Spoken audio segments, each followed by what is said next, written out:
Grace and peace, everybody. We're back. Happy Thursday. Happy Friday Eve, my good people. I'm back in the booth at the best position I can hold, and that is being your host. My name is Jason. This is Dear World Christian. I appreciate you. You saw the thumbnail, you saw the title. You've been rocking and rolling with us all week, so you know that this has been a wild week for the YSL trial. And I think there's nothing better, since they're off today as well as tomorrow and Monday, that we just take a little bit. We're going to look at some clips. I want to hear from you.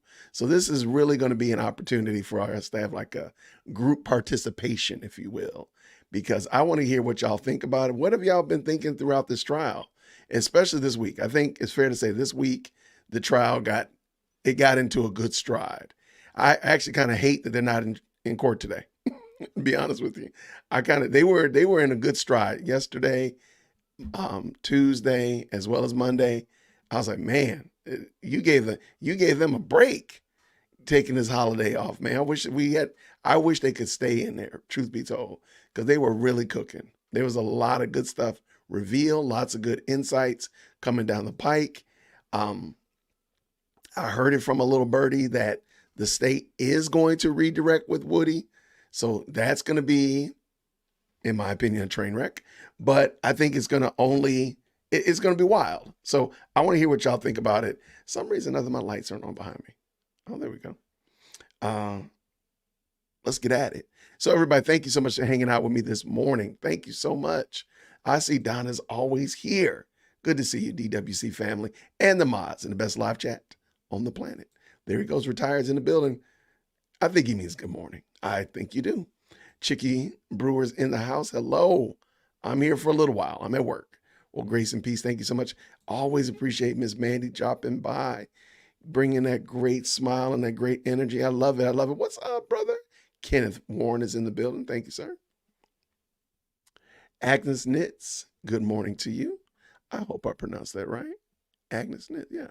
I like it. Good to have you. Grace and peace to you. All right. Spa City. Everything that came out yesterday was lethal to the state's case. I don't think we need to LOL that. That could be a t-shirt right there. It was, they ethered them yesterday. There's no reason. I don't think there's a reason for them to try to redirect. And we're going to talk about that in a second. What's going on? Texas Cali, good to see you this morning. Thank you so much for stopping through. There we go. Transplanted Texan in the house. Thank you so very much. So what I did was I just y'all realize it was almost 26 hours worth of testimony and courtroom shenanigans this week. That's a lot. They earned their weekend. So, Shard and all of y'all go get you a rib or two, get you a plate, whatever. Go hang out at the lake, do whatever. Y'all deserve it because y'all worked hard this week for sure. So what I did was I just went through and just kind of made some clips and gathered clips, whether it be from the actual stream themselves or like from newscasts that maybe condensed it down into some salient points. And I want to just go over some of these, and I want to hear where y'all are at on this. There is no rhyme. There is no reason to my videos. I don't think they were in any order, so it's not like Monday, Tuesday, or Wednesday. That it's kind of all over the place. So we're going to do that, and we're going to have a little bit of fun today. So let's get at it. And again, this is a group participation project. So I want to hear what you all are thinking. Unlike the state, however, I actually have my homework done. I have 12 files. They are ready to go. They've been sliced. They've been diced. They even have timestamps properly. Now, also with that, I am ready to talk about it. So let's get at it. I think this is the first one with Doug Weinstein. Good morning, Mr. Copeland. It is. Good old Doug. All right. Real quick, I'm going to let it play for a second. Can you just please tap in and let me know that y'all can hear it? I want to make sure that the audio is right, because I want to be a good group project team member. I don't want to be doing a half job. I'm not going to be doing a Hilton and a Love on y'all. I want to make sure I'm giving y'all what y'all are asking for. So real quick, let me know if y'all can hear it. My name's Doug Weinstein. And my girl. I'm Diamante Kendrick's attorney. Think you know him as Yak, right? Yes. Okay. So when I refer to him, I'll just call him Yak. I know you weren't feeling well yesterday. How are you feeling today? All right. Perfect. Thank y'all so much. I see the ones coming in the chat. Appreciate it. I'm glad y'all can hear it. Now, this is also sadly, I did remember this. And maybe you know what? I can't be showboating too much. I gotta give myself a penalty. I'm gonna take a point off on the rubric because I told myself I was gonna go in and I was gonna elevate the audio. I told myself I was gonna do that, and I did not do that. So okay, it is low because this is low audio day. Let's just call it low audio day. Tuesday, something happened in the courtroom where all of the audio went low. And I said, oh yeah, I'm gonna go fix that. And I didn't do it. So I'm giving myself a ding. So I can't get a perfect score now because I took away a point for that. But I'll be quiet and see if that helps. But so this is Doug Weinstein interviewing Woody. I want to hear what y'all are thinking about this. But before we do that, I got our drugster. Good morning. Wishing they were in court today too. See, we're having withdrawal, man. This is like withdrawal. This is like a safe space for all of us to say that, yeah, we're having YSL withdrawal. Defense definitely gave jurors reasonable doubt, at least on homicide. Don't know about RICO because I don't have a grasp on that. You know what? Thank you for bringing that up. I've been doing a little bit of research into RICOs. And here, I'm here in Atlanta. I don't think that this case is a RICO case. I don't think it is. I think you can kind of like just cobble things together and kind of call it RICO, but I don't think this is a RICO case. However, there is a case in Florida that I think is definitely, unequivocally, you'll be like, yo, that's RICO. You're going to say RICO from the word go. And I'm going to probably do a review of it. Maybe tomorrow, maybe Saturday, but there's a really great summary of what's been going on in Florida. And this is a RICO, what's going on in Florida. To me, it's guaranteed, hands down, no question about it. But this right here, I just don't think it is. So we will look at it.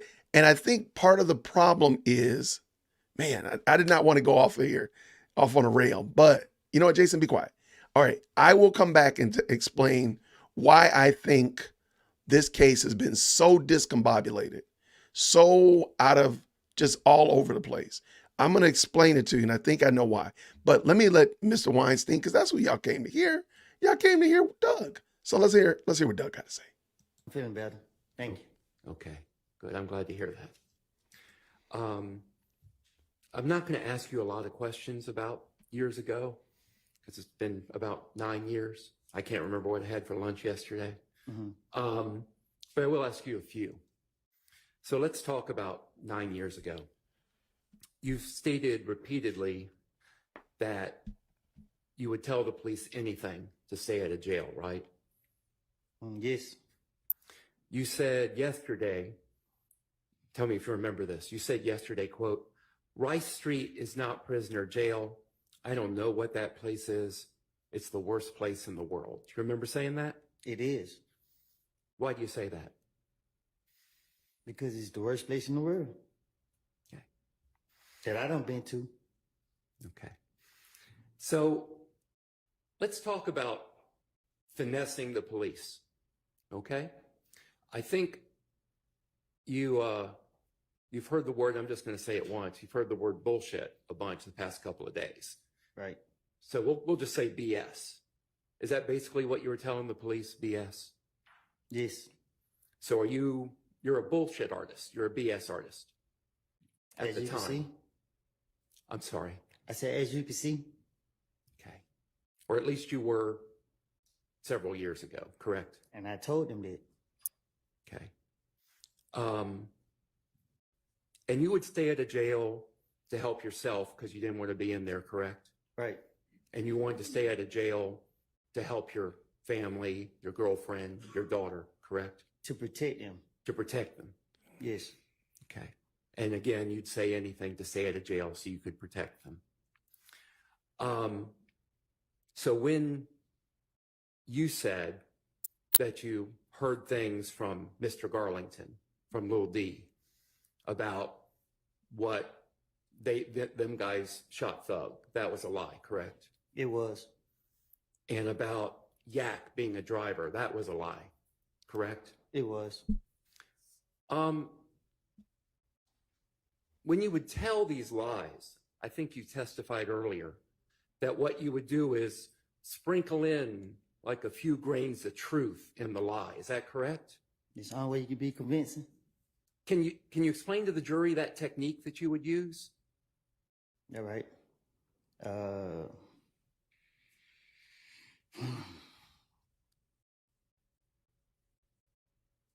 You hear stuff, you know what's true, and you know what's not true.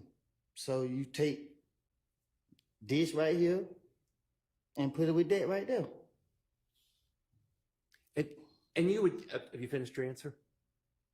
Yeah. Okay. Which one? I'm going into details.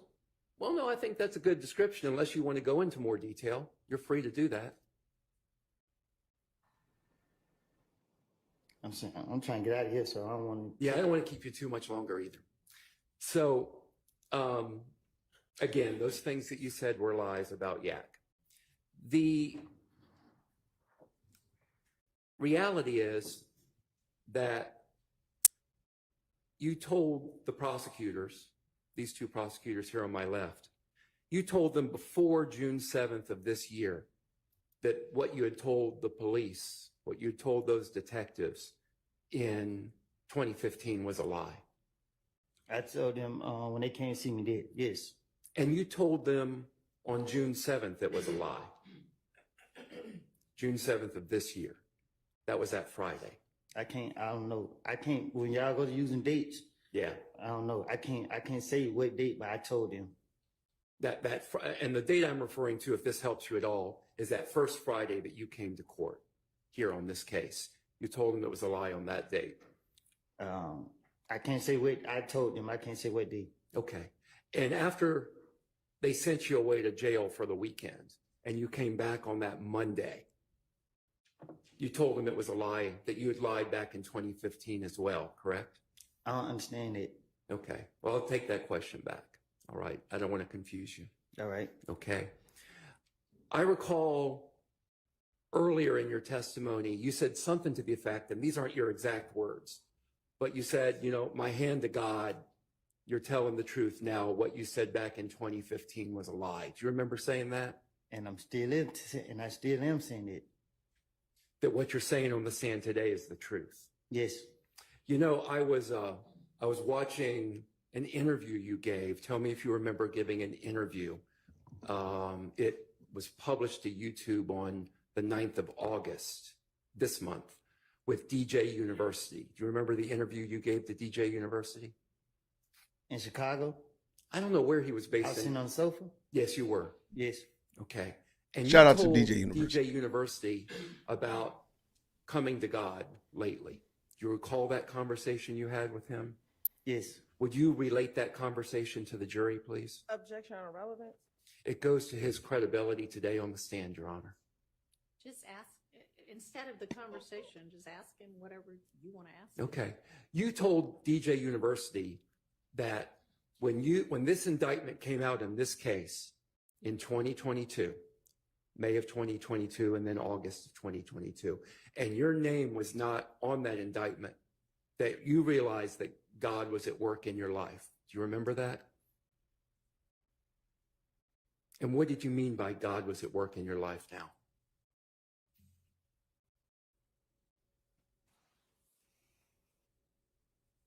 Say it again. Yeah. When you told DJ University, and you told him a lot about God entering your life lately, but you told him that when you saw this indictment and this case come out, that you realized that God was at work in your life. And I asked, what did you mean by that when you told him that? If you can express it. Just God is real. God is real.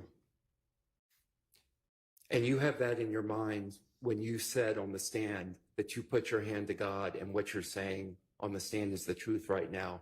That's with you knowing that God is real. Is that correct? Say that again. Yeah. That knowledge that you have, that belief that you have that God is real, you have that in your mind when you took the stand and you raised your hand up and you said, my hand to God, what you're saying now is the truth, and what you said in 2015 was a lie. Yes. That was with God in your mind, correct? It's in my heart, not my mind. Okay. So having told the prosecutors repeatedly that what you said in 2015 was a lie, did they tell you why they were still putting you on the stand today? Can you say that again? Sure. No, the short part. Okay. Did they tell you why they were putting you on the stand? Okay. Despite you having told them that what you said in 2015 was a lie. I don't know why they put me on the stand. Okay. Thank you. I don't have any further questions. Thank you for your time. Ms. Madden? All right. Doug Weinstein and Woody and on, I think it was Tuesday. I didn't put them in order by what day, but that was on Tuesday. So what do y'all think? I see some good comments in here going on and so forth. And I do want to say thank you so much. Let me real quick before we get into that. Thank you very much, Donna, for the very kind super chat starting the day off. I appreciate it. Thank you so very much. And she says, to the best live chat on the planet. And I agree 100%. All right. What do we have here? Lots of people co-signing that Woody definitely seems like there's something going on in his heart. I have no argument, no complaint about that at all. Let me see what I missed. And I do want to bring this in as well, that Spa City has been crushing it all morning. Now I see why Love was fighting so hard to get the defense's evidence. The reason she wanted to get the defense's evidence because she didn't have her own evidence. Let's just be honest with. All right, we're going to talk about that in a moment as well. Hey, I like the way Doug talked to him. I think it is interesting to hear that there's so many different attorneys there and to hear them interacting with Woody. And it's just different. I mean, you had Brian Steele go stand by him. You had Shard, seemed a little bit harsh with him. He definitely was pressing him, as the kids would say. You had Doug talking to him kind of like an uncle. I was like, man, he's got some good courtside manner and such like that. I'm sure Adams and Harvey and the others do as well. And then, of course, we can contrast that with Love and Hilton, how they've been interacting with Woody, and of course, how Judge Whitaker has been acting with him. I do think that's a very interesting experience that we get right there. All right, let's see what we got. All right. A lot of people calling out Love and her body language. We might look at that. We might look at that for sure. Okay, let me see. Where are we? Okay, so here we go. Texas Cali says, Weinstein is how I talk to my 7-year-old. Shard is how I talk to my 18-year-old. I mean, there you go. I don't think either were wrong either. I think they just had a different goal and a intention. And I definitely think that both of them carried out said goal and set up intention the way that they thought they needed to go. Each defense attorney did their part, and they definitely understood when to sit down. I agree with it. I thought Shard should have sat down earlier, in my opinion. I think Shard should have given it up. I thought he was done. He had maxed it out, but I was wrong. I can see it. But that's just my only contention. I thought Shard just went a little bit too hard and a little bit too long, in my opinion. But I see where he was going. So there you go. It would have been wild if Woody had said that he saw Weinstein on YouTube too.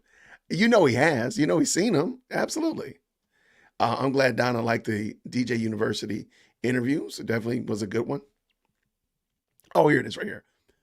Spa City says, now we know why Paul Howard declined to prosecute this case. It's weak. And that's an understatement.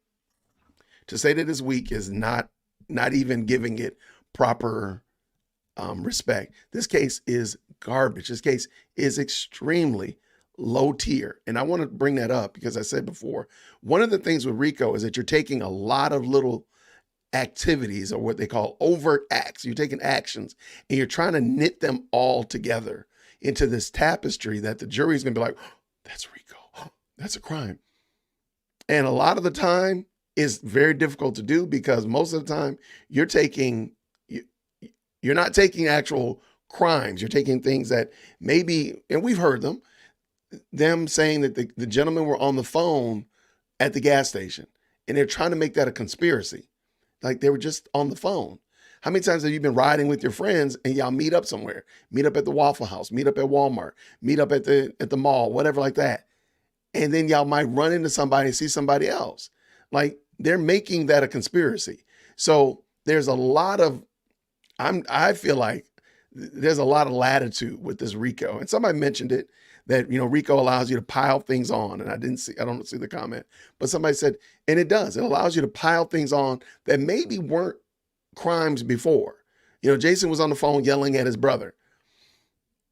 Jason 2 days later beat his brother up. So the call on the phone with his brother is part of the conspiracy to go beat his brother up. No, it's just me and my brother arguing. We were just arguing about things that brothers argue about. Today being Thursday, you never took out the trash when you were a kid. You were mom and dad's favorite. We're just arguing. And I saw him in public and I beat him up. Okay, that's just it. There was no conspiracy. Don't bring me up on RICO. But that's how they do. All right. Mandy said, this makes her tear up. Hey, I believe that Woody is experiencing some kind of, hopefully, some type of reevaluation of his life. I do think Woody needs to get out of Atlanta, in my opinion. I do think he needs to get out of here. Not in a bad way, but maybe just go check out another place. You can stay here in Georgia even, but just go somewhere else where nobody knows your name. I don't know if that's really possible, but go somewhere where nobody knows your name. Learn a skill, get a trade, become a normal person. Pay taxes and try to buy property and all those kind of things. Just get out of the street game, because the street game is the problem. He's in the streets, in my opinion. I think Woody retired says, was I the only one that thought that Woody touched Weinstein with this comment? No, I think that's fair. But I think I think Weinstein wanted that experience. Thus, he asked him that question. I think he knew that would help people, again, humanize Woody, because the state is going to have to come back in there and try to change it up and flip it. But they've just been excoriated. They've been drugged for 3 days. I don't know how they're going to do it. Personally, they should just go ahead and try to move on to the next witness, in my opinion. Yeah, Doug was short to the point. Doug only wanted to bring in that human element, bring in that his life has been changed. He's trying to change his life. And I'm going to be willing to give a little bit of latitude there and say, I'm hopeful and prayerful that Woody is, in fact, life is being changed. And that's it. So hopefully that is a reality. Short, simple, and to the point, Kenneth says. Absolutely.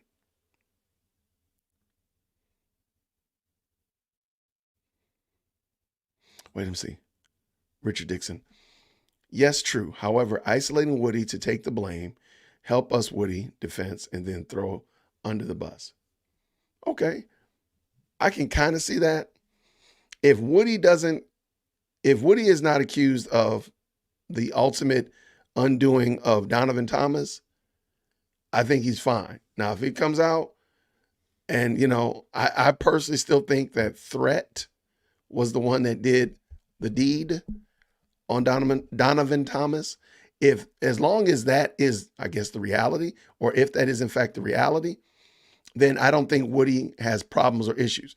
Now, we watched him squirm on that stand. So maybe something is there. I'm not saying there isn't. Maybe something's there. But I think if that's the big bugaboo, if wherever that lands with the undoing of Donovan Thomas, the crushing of Nut, whatever, then once that's done with, and again, I got a feeling it was Threat that did it. If that be the case, then I don't think Woody has many more problems after that, besides whatever else he has going on outside this court. That's my thoughts. Facts. Brian Steele, subpoenaed for the jail calls not provided was extremely useful. Let's talk about that for a second. And I think this goes to something else, and I think it'll be the next video. The state doesn't have to use every piece of evidence. However, the fact that this piece of evidence was available to them is very damaging, in my opinion. Extremely damaging. Love and Hilton knew that Woody was in Fayette County. They came down to Fayette County. Fayette County is about an hour away. You're not going there by mistake. You're not just saying, oh yeah, I was in the neighborhood. You're going there with intentionality. So you drove an hour there, you drove an hour back, and you did not subpoena those phone records. And those phone records just so happen to literally cut the legs from under your case. Okay. All right. How convenient is that?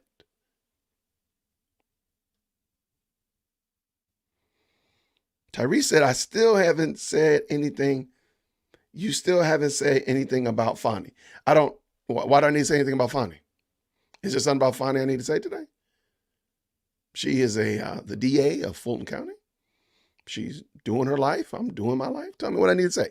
Tyrese, please let me know. Shard had, this is Maya says, Shard had the most to attack, though, because Shannon is constantly mentioned with Woody. I can give you that. I can give you that.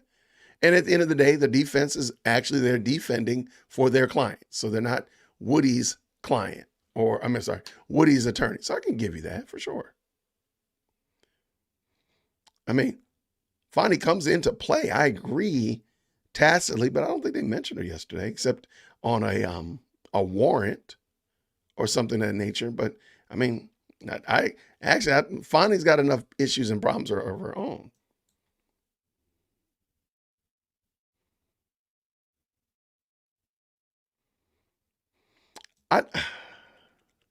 Wealthy Wisdom says the judge needs to speak to the prosecutor about their body language right in front of the jury. It's very unprofessional. I don't think she does. And not just to be difficult and not Wealthy Wisdom. I appreciate the comment. And I also appreciate your many, many, many comments on multiple live streams. So I thank you so much. I don't think she does. And I'll tell you why. Hear me. The prosecution is losing this case. Period. End of story. If you disagree with me, catch me outside. Help me understand. The prosecution is losing this case. By Judge Whitaker calling out the state to say, hey, y'all need to stop sitting there sucking your teeth and stop whirling around in your chair and position yourself like adults. First of all, it's very childish. And I don't think there's a way to say that because they're acting childish. Okay. They are acting unprofessional. You said it. You're 100% correct. They are acting unprofessional. By Judge Whitaker, there's no way to correct that without sounding like a parent, sounding like an old crotchety librarian. Just let them continue to be unprofessional. If they are losing and they choose to be unprofessional in their approach, that's not Judge Whitaker's fault. That would be just akin to if Senior Matthews, who's looking at the jury, if he's sitting there laid back, buttons all unbuttoned, sucking his teeth, that's on him. He and his son, who are Mr. Huey's attorney and co-counsel, they choose to demonstrate themselves at a high level of professionalism because they realize that they represent their client. I don't need Judge Whitaker to tell me that I represent James and Belinda. That's on me. I don't need you to tell me that I represent my parents. If I'm coming out here acting crazy, that's on me. I'm a whole grown man. And so, truth be told, that's on them because they represent the state.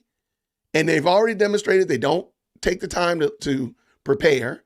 They're extremely unprofessional in a multitude of examples. This is only the most egregious that we've seen today. I got one of her getting called out by Adams, ADA Love getting called out by Adams in front of Glanville. This was a while ago. It's bad. So no, I don't think Judge Whitaker needs to say a word. Y'all know better. You know better. And nobody needs to tell you to do better. And if y'all act like that, that's on you.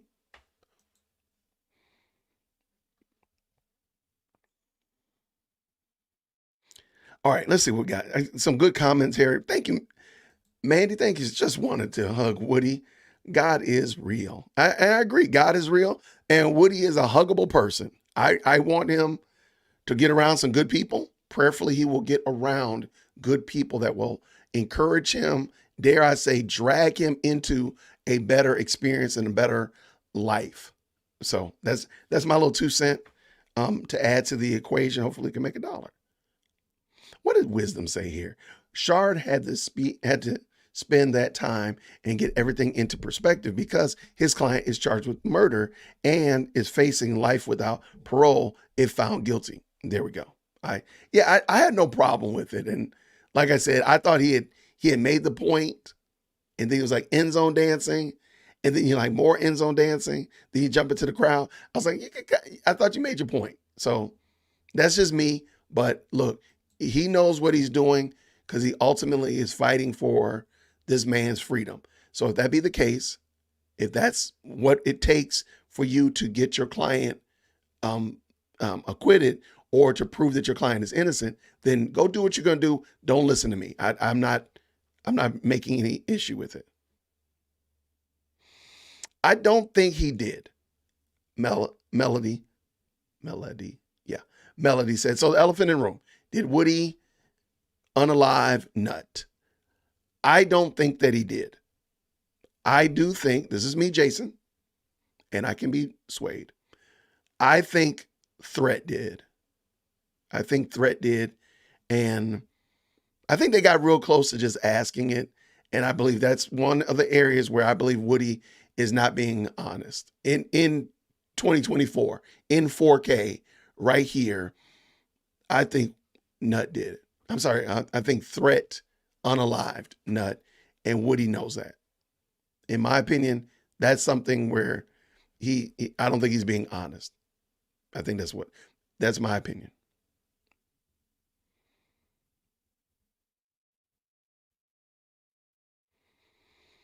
Yeah, I agree. I agree. All I know is let me put myself in Mr. Steelwell's position. If my attorney is up there fighting for me, I need him to come back exhausted. I need to come back with nothing left in the tank. So if that means that he's going to be up there and he's doing what he does, he's doing that for me. He's doing that for my freedom. I'm good with that. And again, I thought it was long, but I thought about it later. I'm like, yeah, he's doing this for this man's freedom. Go ahead and do what you got to do, my guy. And guess what? Nobody was telling the state to go short in their whatever they're doing. So as long as the state still is like 7,500 hours to 600, I'm fine. As long as y'all don't max out what the state has done, I'm good. It's one state and 7 other attorneys over here, and y'all still overdoing it. But we'll see when the state rests and then the defense comes up. We'll see. Maybe they'll just go, crazy, and they'll be doing like 95-hour Tubi videos and all that stuff too. I don't know. Woody had me in tears the way the prosecution treated him. I do. They definitely treated him they didn't treat him like a man. That's all I'm going to say.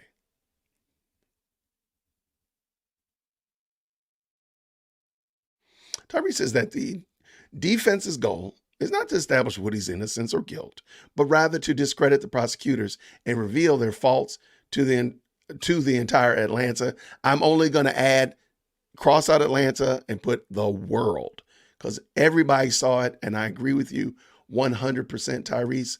That's exactly what they did, and I feel like they did a good job. Jason, Brian Steele did a good job of also proving that Woody was not involved in a lot of stuff because again, Woody could be innocent in the court and guilty in the street. And I think they did a good job of proving that Woody wasn't guilty because again, he's got to go out there to the streets. And if you listen to that, the jail calls from Fayette, and they talk a lot about this. I thought that was really wild. The jail calls from Fayette, they talk a lot about those interrogation videos that got leaked. And I'm going to use the word leaked very loosely. Leaked. And a lot of people, that's where they're saying Woody's a snitch. because of those those interrogation videos. But when you hear it in context and explain, like, how did it get out there? And you realize what he's actually talking about, it does change it a little bit. Not saying that he's not guilty of in the streets of giving information or talking to the police, but rather maybe, just maybe, it wasn't as bad as it looked. So that's my little 2 cents though. But dope comment for sure. All right. Woody needs to get up out of Dodge, my guy. You're just in a bad spot. Not saying that, that you could never come back, but I think you should go and imagine Woody going to just some small metropolitan outside of the, definitely, maybe even out of the time zone, maybe in another state, just a small little town, picks up a trade, learns a skill, wrench turning, AC fixing, whatever, just gets a trade and becomes a legitimate citizen, not a street dude. No more, I'm not doing anything on the streets. I think that would be different. I think what he's looking for and what he's wanting and getting from his immediate family, because again, go back and listen to those jail calls, him interacting with his brother, I think, or his sister's friend or something, is a male that he's talking to. That relationship, you can hear it. Like, Woody gets value when somebody values him. Like, that's what he wants. He wants to be valued. And the brother sounds like, man, like he's concerned about him. You hear Woody say, I love you, man. You don't hear a dude say, I love you. Okay, let's just tell the truth. Ladies, just newsflash. Dudes don't tell other guys that they love them unless they do in fact love them. That's just it. We don't use that term loosely, especially with other men. We don't do it. So for Woody to say that, you're like, well, hold on. There is something there. Imagine if he went away so that he can become a legitimate guy. He works at a car dealership, I think he would probably be masterful in a trade. He's got a trade, he's got a skill, he's a pipe fitter, he's a cement worker, whatever. And now he's talking to that guy. Because the guy is actually at his job. That's another thing. Woody's talking to this dude and he's at his job. And you hear somebody comes into the office and the guy's like, hey, yo, I'm on the phone, get out of here, so on and so forth. Imagine that. And then Woody can go in there and be like, hey, I got a job too. I got an office. I work with people now. That would be amazing. That would be amazing. I think Woody should get out of Atlanta. And I love Atlanta, okay? Now, everybody else, don't be coming here just because Woody done left and went to Birmingham and y'all come running. No, Atlanta's closed, okay? Atlanta's closed. But for Woody, I think it'd be good for him to get out. All right, let's look at Brian Steele. And again, if you're jumping in, thank you so much. I got 180 people watching. Thank you so much for hanging out. I just took a bunch of clips from Monday, Tuesday, and Wednesday, and we're just looking at them and just talking. So feel free to chime into the chat. I'm going to try my best to. When you talk about your baby mama. I'm going to try to jump in and add some commentary to these and such like that. But yeah, I just want to hear what your thoughts are about this week. So this is just some recap videos and give you a chance to kind of chime in. And I'm going to try my best to get all of them because there's quite a few that jumped in. Sorry about that. But, respectfully, I try my best. All right, let's go. When you talk about your baby mama, did you hear that in the recording we just listened to? Mm-hmm. You're talking about the Honorable Miss Deshawn Quarterman, right? That's her name? Yeah. Okay. And you're aware that Miss Deshawn Quarterman, your child's mother, had spoken with multiple, but Detective Gaither at times. True? What you mean? During this time. Yeah. And we know that because remember hearing some jail calls yesterday that the district attorney's office played for you, and you even asked Miss Quarterman or Deshawn to call Detective Gaither on one of those recordings or two of those recordings. Remember that? Yes. And you asked Deshawn Quarterman to text Detective Gaither. Do you remember that, hearing that yesterday on the jail calls? Yes. Do you have any information that Deshaun Quarterman or Detective Gaither or anyone else came to you and said, hey, we corroborated. We spoke with Deshaun, and she said, yep, I was there when you made it good with Kel, and it's all about Thug. It's all about Jeffrey. Did that ever happen? The police never talked to her without me knowing. They never talked to her. Period, right? Yeah, they didn't. They talked to her when me and her was in the interrogation room, and they really didn't say that to her. Yeah. Okay. Okay. And of course, it's a lie that you and Kel were on good terms, and that it was all about Jeffrey. That was a lie. That was part of your attempt to get the police off of you so you could go home. True? What you mean? That's why you said this, because you wanted the police to go after, to get away from you. You wanted to go home. Right? Okay.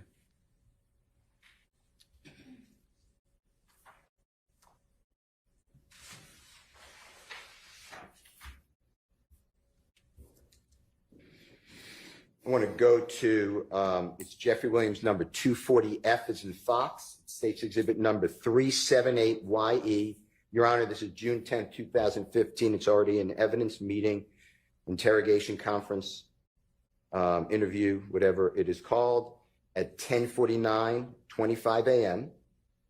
to 10:50:09. And Mr. Copeland, I want you to listen to this.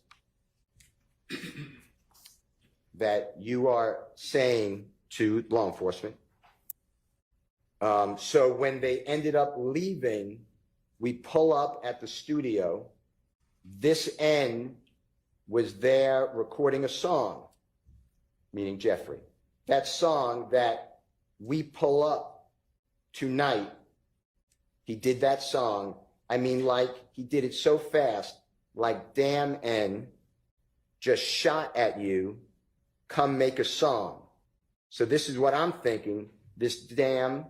So we're up there chilling. So everybody was up there at the studio. So Thug dialed 911. He had a bullet hole in his car. So he want to know who shot his car. You know what I mean? I want you to listen for this. If I said it wrong, you got to correct me, please. So when they didn't leave, we put up at the studio. This nigga was number one song. That song that Lil we put up probably tonight, he did that song. I mean, like, he did it so fast, like, damn, nigga just shot us to come make a song. So there's no thing. Damn. So we got that shit. So everybody at the studio got paid. So Doug now, yeah, Willie was in cup. So he's like, well, he gonna know who shot his cup. Did you hear that, Mr. Copeland? Mm-hmm. Did I say fairly what it says? Was I fair? That's what it sounded like. Okay. Did the police ever come to you after you reward them with this information and play for you or even tell you, hey, here's a 911 call made after the gambling house was shot up and a supposed bullet hit Jeffrey's car? Did that ever happen? No. Did the district attorney's office ever come to you and say, hey, we had the 911 call that Jeffrey Williams phoned in, like you told us, on June 10th, 2015. Did the district attorney's office ever play for you that 911 call? No. There was no 911 call. You were just trying to get out of the police, right? Sustained. Was there a 911 call to your knowledge that was ever shown to you to corroborate, to verify, to support that statement? No. Okay. You're aware, if you're not, just say I'm not, that 911 calls are maintained or held by the police? You know what I'm talking about? They're saved. They can be retrieved. If I'm asking a bad question, just say. Yeah, they are. Okay. District Attorney's Office nor the police ever came to you with that 911 call? Did y'all?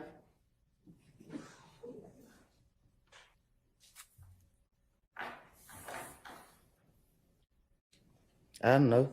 Okay. I don't know. Okay. Woo.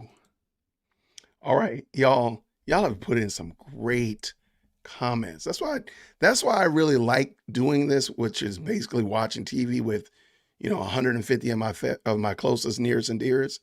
And I really appreciate that because there's some great comments. All right, I have a very, very super, super unpopular opinion. Woody lied about a lot of that stuff that happened, he said in those interrogation videos. It didn't even happen. And I know this is not going to be popular. I know y'all not going to like this one, but here it comes. What's the proof that Nuts' truck was broken into and that his chain, that big old gold chain, his wallet, and his cell phone were taken out of his truck? What is the proof that we have? Woody. What is the proof that somebody called the phone and Woody answered the cell phone that he just stole, by the way? He answered the stolen phone and it was Nut, and he said, hey, I found your phone, or somebody gave it to me, and pull up and I'll get it to you. Woody. I don't think any of that happened. I don't. If you go back and watch, just ask yourself, like, what's the reasonable notion that now I'm not saying anybody wouldn't, but let me just make sure I have it right. You are a street dude. You have this big gold chain with the gold diamond encrusted Mr. Peanut on it. You take that off and you leave it in the truck along with your wallet and your cell phone inside of your vehicle. I'm not saying that nobody does that. I'm just asking you, is that reasonable to believe that somebody would do that? Or that Donovan Thomas did that? I don't think so. Now, why am I saying that? Because I think a lot of that stuff that Woody said in the interrogations was trying to put himself in positions that he was never in. And trying to, again, like, for example, the guy on Bankhead with Money that put out a hit on his friend Threat for the shooting up of Rich Homie Quan's dad's barbershop. The only person that we know this information from is Woody. No, nobody else. There's no other corroborating evidence. No phone calls, no wanted posters, no online assassins network, nothing. Just Woody, a 23-year-old, 24-year-old man who's staying in trouble, who's been in and out of jail, revolving door, and is trying to get himself out of it.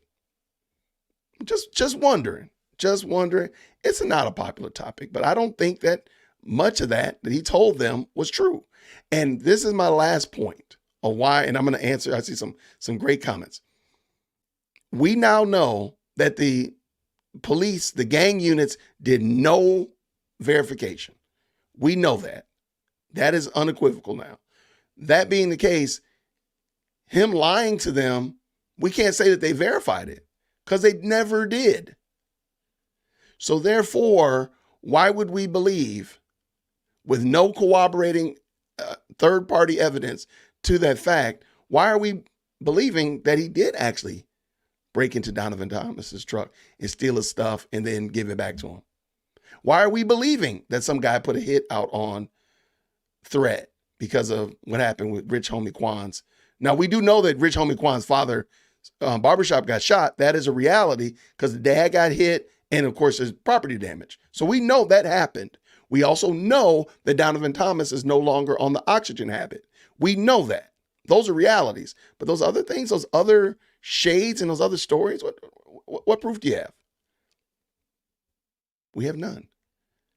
I think it's fair to say, and actually, Steele actually alludes to it when he mentioned the 911 call. 911 calls are available. Why is there not a 911 call about gunshots on the highway? You would think we're in the Wild West here in Atlanta, the way they made it sound. Because, there's a 911 call when Lil Wayne's bus got shot up. Why is there no 911 for this? Just something to think about. It's not a popular topic, I know. But I think he was lying. Let me look at these comments. These are some dope comments. Okay, and Hightower family, I'm not certain what you're talking about, but please, double please. If there's something that I'm missing, please email it to me or tag me to it. He says, but did you see the bus conference that just dropped last night of Woody? It was terrible. I don't know what this is, but if you would, please do not hesitate. DearWokesee@gmail.com. What does Big Lou say? Big Lou said, I think that Threat did it, but Woody was in the car also. I agree. I think Threat is the one that unalived Donovan Thomas. And Woody unequivocally knows this. Now that's without question. He knows that Threat did that. That's for sure. It's just a matter of whether or not he's going to fess up to it. And again, he's respecting his friend. He's loyal to his friend, but at the end of the day, his friend did the deed. All right, what is this? Woody moving out of his comfort zone. He feels secure in Mechanicsville. I have no problem with that. I'm only saying that I think Woody should move away because it is his comfort zone. And please understand, his comfortability is not what he's trying to. His comfortability is doing what was in those interrogation videos. That's his comfortability. Watch him on Instagram. Watch him on YouTube. That's his comfortability. Being a street dude. Maybe, just maybe, it might be beneficial to pull up roots, go move to, Chattanooga, and just become a normal person. Maybe move somewhere where nobody knows your name and just be a normal dude. I'm just saying that might be, again, you're moving out of your comfort zone for sure.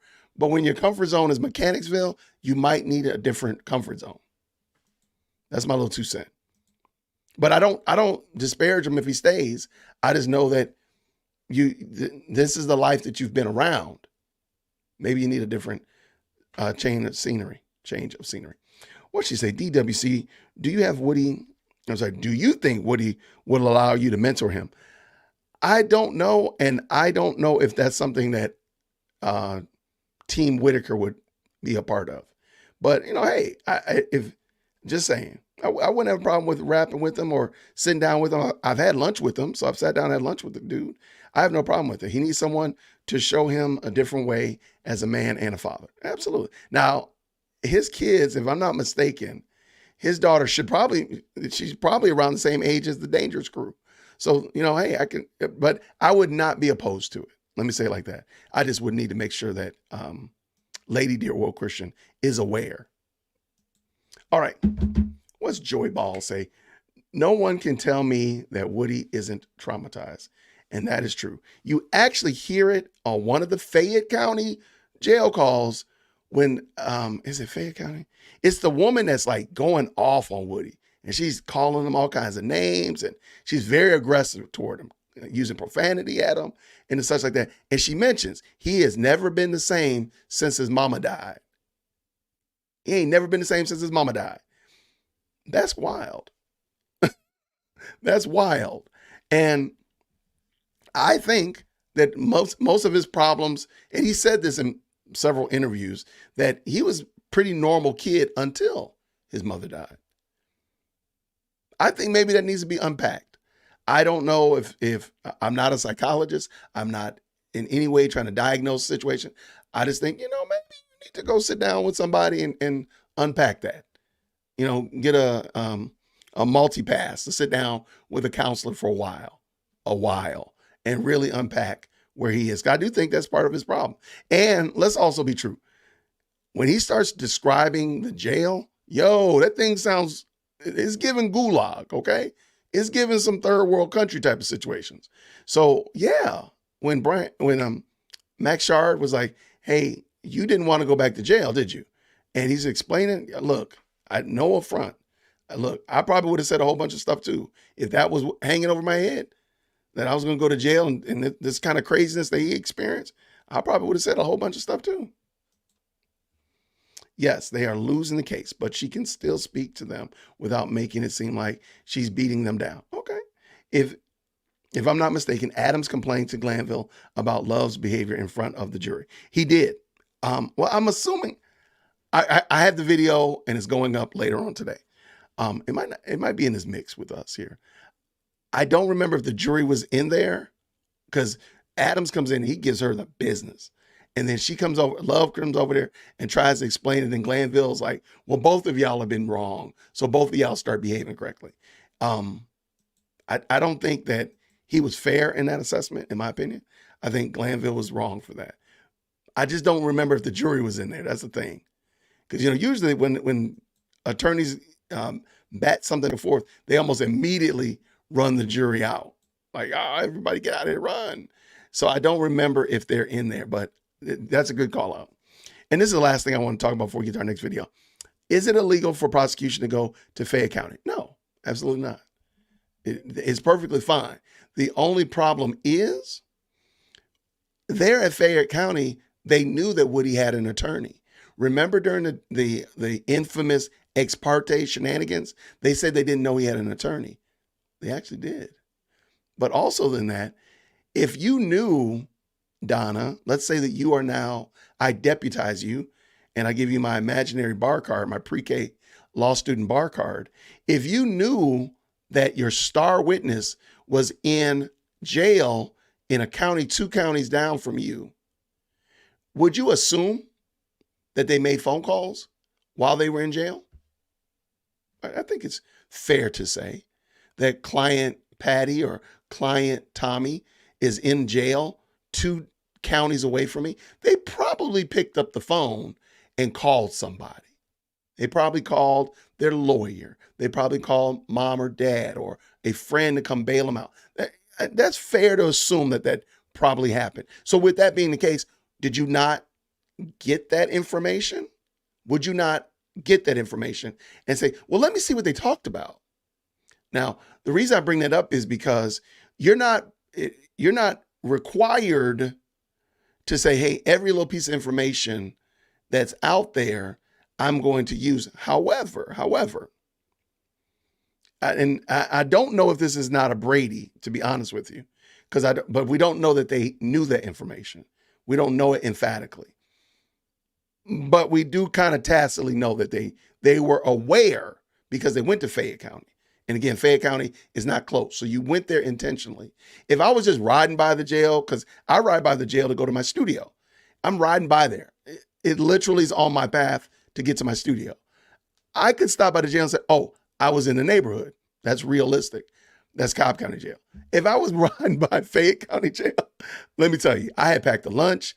I got an extra change of clothes. I mean, it's far, okay, from me. So it's almost an hour and a half from me. So I know if you went there with intention. So you know that he was on the phone. But let me just do this last thing. They knew that he said that he lied. He says it in the phone calls. So even if they knew about the phone calls, or even if they didn't know about the phone calls, please forgive me, they knew that the man had told them that he lied. So why were they presenting it as if he was telling the truth? That's the problem. So no, it's not that they went to Fayette County, because again, whatever. Fayette County people probably want them to stay away, stop bringing their name up. But that's my point. All right, let us go. What you mean? What you mean? All right, let's look at the next one. And again, if you're just jumping in, I just grabbed a bunch of clips, just kind of jumped around. Because again, it was they've been in court a lot this week. So I'm just pulling up a couple of them. I don't know if I have. There was a request. I don't know if I have that one. But let's talk about you in the Infinity at that gas station. Okay? Objection, Your Honor. Facts. Sustained. I mean, I think we hadn't really heard the question yet. If you were in that Infinity at the gas station and had anything to do with the murder of Donovan Thomas, what did this District Attorney Hilton tell you would happen to you? Objection, assuming it's not evidence, it's speculation if you look in the car. Why don't you not ask it as a compound question? Tell the jury what District Attorney Hilton told you on June 10th of 2015, if you admitted that you were involved in the killing of Donovan Thomas. Tell them what she, excuse me. Try that question again. I just got it. June 10th is the same exact date. Okay. June 10th, 2024. I see it.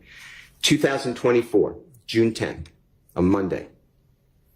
Remember meeting with your lawyer, Judge Glanville, District Attorney Hilton? Right. Yes? In this courthouse? In the judge chamber. Yeah. I wasn't there, right? Huh? I wasn't there. You wasn't where? In the judge's chambers with you, Miss Hilton, your lawyer, Judge Glanville? No. None of anybody here was there, right? It was just the people I mentioned and security. Objection, Your Honor. Let's get to the actual question. Tell the jury what District Attorney Hilton told you would happen to you if you admitted in any way that you had anything to do with the murder of Donovan Thomas. Tell them. They gonna lock me up.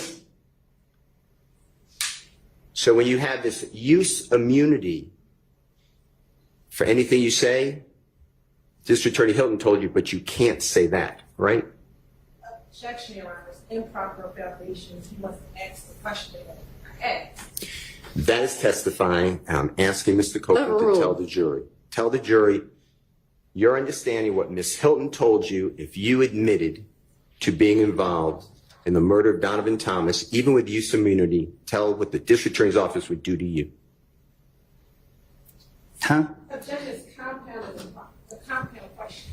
I don't think that was compound. Okay.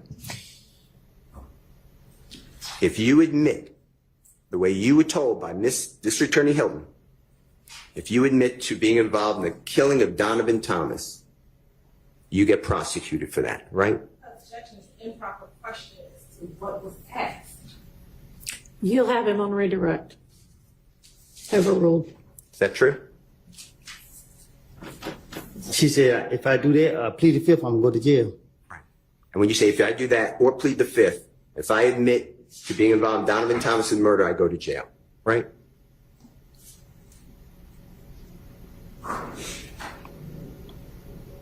Huh? That's what she told you. That's what Miss Hilton told you. Am I correct? I didn't hear you. Okay.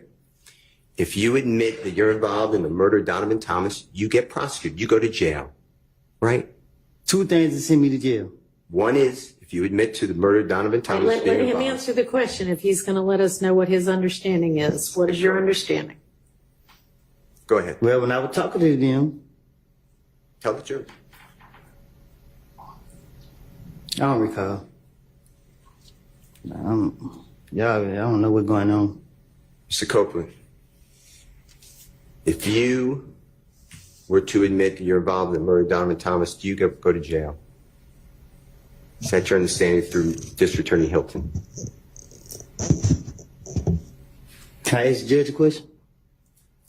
Let's take a recess. I talk to my lawyer. Yes. Just wait a second. All right. So we all saw that, and we all know that, ooh, that got real spicy real quick. That's why I believe that because the word is involved in. I think somebody mentioned it during the day of the stream when this happened, when Brian Steele asked Woody that question. I think that was Tuesday. The word is involved, not just you pull the trigger and it made the pew pew sound. Not just that, but you were involved in it, whether you drove the car, whether you were in the car when the action happened, involved in it. And I think that leads me to believe that some way or another, whether whoever's hands were dirty, Woody's hands were involved in it as well, whether Woody's hands have residue on it from the pew pew, or Woody's hands was driving the steering wheel, or whatever involved. So that being the case, you can get charges thrown on you too just for being in the car. You're not innocent because you was in the car and all I was doing is sitting there. That's not it at all.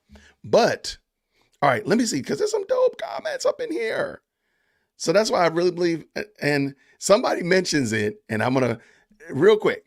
Somebody mentioned, shout out to, I'm not gonna butcher your name. I know Ra is the last word. Woody is Kaiser Zoes.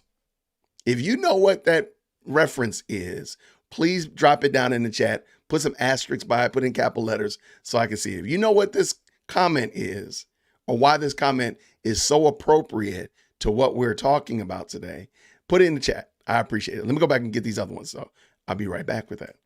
All right. Imagine how this case would look if the prosecution was only half as talented and organized as the defense. I think we'd be looking, well, watch this. If they were half as talented and half as organized, y'all do know that Adrian Love ran for district attorney in another county 3 years ago, right? She would probably be district attorney over there if she was half as talented and half as organized. I'm just saying. I watched her campaign video. It kind of goes along with what I know about Adrian from watching her. It seems, I'm like, yeah, you still have not learned how to organize better. Maybe we'll do that one too. Maybe I'll bring that in just to show y'all. But my point is this. They would probably be in different roles if they were better organized and definitely more talented. Because I just think they're outclassed, in my opinion. And that's where I'm at with that. Woody lied all of those interviews. He's not dumb. I think he did. I think he did lie. He was just lying to him. He was just finessing, as he said. He was finessing him. Let's keep this going. What does Sarah say? Right, and this is my thing with Nut. In an unlocked truck. I was wondering that too. I'm sorry, and I got to bring in Monica as well. She says, if you're visiting someone incarcerated, you would take off all of your jewelry and leave those things in your car. I got you. The problem is this was outside of his house. So as far as I know, unless somebody can tell me that Nut's car was broken into in the Fulton County Jail parking lot, it was at his house or at his friend's house. Why do you have all that stuff off? And again, this is a multi-$1,000 necklace. Why would you, and your phone? I'm sorry. Maybe you have some shady friends and you want to take off your necklace to go in the house with your shady friends. I might be able to give you that. Maybe you don't want your wallet because you don't want them to Shanghai you. Okay, but most of us are going to hold on to our phones. Like, no phone either? This just doesn't work. All right. And again, if you know what this Kaiser Zoe's comment is, put it in the chat. Let me look over here and see if I see anybody's commented on it. Actually, I don't see anything. Nobody knows what Kaiser Zoe is. No, what? Oh, no, there it is. I see it. Sorry. I see it. Okay. I'll bring it up in a second. What's Donna saying? Do you think Woody really shot up? No, I do believe that. I do believe that him and Threat did do that. And a couple reasons is he mentioned it in real time recently. Before, when he was talking to the investigators, he said he didn't know who did it. Remember that? But here in court, he said he did it. And so I believe that he did, in fact, do it. Because he could have just kept that lie going. But he said he did it. So I think he did, actually. Him and Threat did actually shoot up Rich Homie Quan's dad's barbershop. Long name. Woody would be recognized wherever he goes. Okay, so you're talking about when I said Woody should go away. That's true. That's true. The problem is you can, if I'm away from my hometown, even though people might recognize me, even though people, now granted, I don't know what it's like being brought up in this digital age where literally from birth to death, you've been on screen. I mean, I'm an old boomer, right?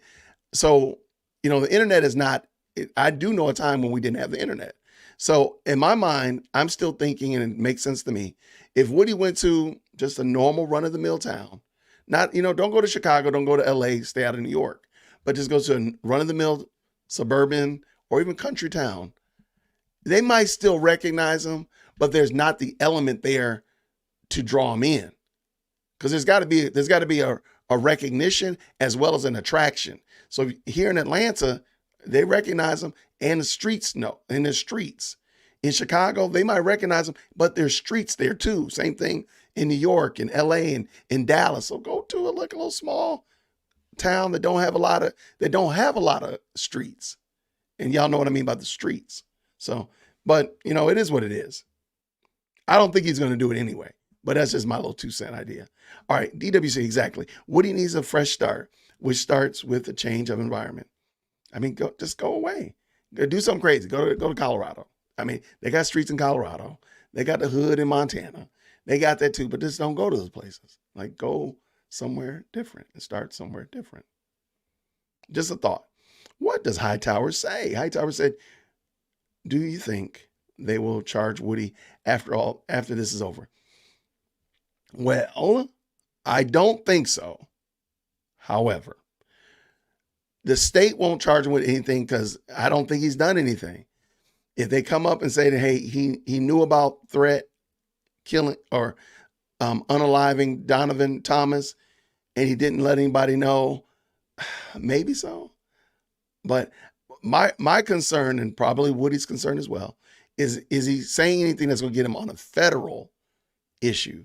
Because there could be federal charges that could pop up out of the blue. I would hate that, because after all this is said and done, the man is trying to outrun his past. And again, let's say that he knew about threat, because I do believe threat did it. He knew about threat unaliving Donovan Thomas. And that was 9 years ago, almost 10 years ago. And he's like, look, man, I'm trying to get my life together. Now, granted, he's doing street dude stuff now in 2024. He's doing street stuff now in 4K, but he's not committing any crimes. And he's trying to get himself together. You know what? I want him to get his life together. I want him to be there for his kids and the such like that. So I'm rooting for him not going to jail, not getting in trouble, getting a new lease on life and all that stuff. I want to see something good for the guy. 10 years, 20 years from now, you see Kenneth Copeland doing something great. Kenneth Copeland, formerly known as Woody or Little Woody. That'd be great. Imagine a book. You walk into Barnes & Noble and you see Kenneth Copeland, formerly known as Little Woody, or formerly known as Atlanta's or Georgia's, one of Georgia's top violent criminals. And he's running a company. He is a CEO of a company. Crazy, right? I'm rooting for that. I'm not rooting for him to keep running Hellcats down Peachtree Street. I'm not rooting for that. I'm not rooting for him doing street dude stuff at Magic City. I'm not rooting for that. I'm rooting for him to do something that completely blows our minds. So that's it. But I got you. So hopefully and prayerfully, there are no other charges that can pop up that can derail that, because that's what I'm rooting for. All right, what does Monica say? The problem with this prosecution is they never take notes of what they did, which is weird. I don't know. It seems like in this career that you're in, you should always be taking notes. I noticed that when I'm looking at the investigators in those interrogations, they're always writing something down. Good, bad, or indifferent, they're writing something down. Why are y'all not taking notes? Are y'all not taking notes because you know that you're not supposed to be doing what you're doing? I don't know. All right, let's see. So I saw somebody mentioned it, and I got to pull it up. It is the movie Usual Suspects. Where is it? I saw somebody. Well, there you go. Tyree said it. The Usual Suspect. If you watch the movie The Usual Suspect, you will start getting some Kenneth Copeland vibes when you go back and look at those interrogation videos.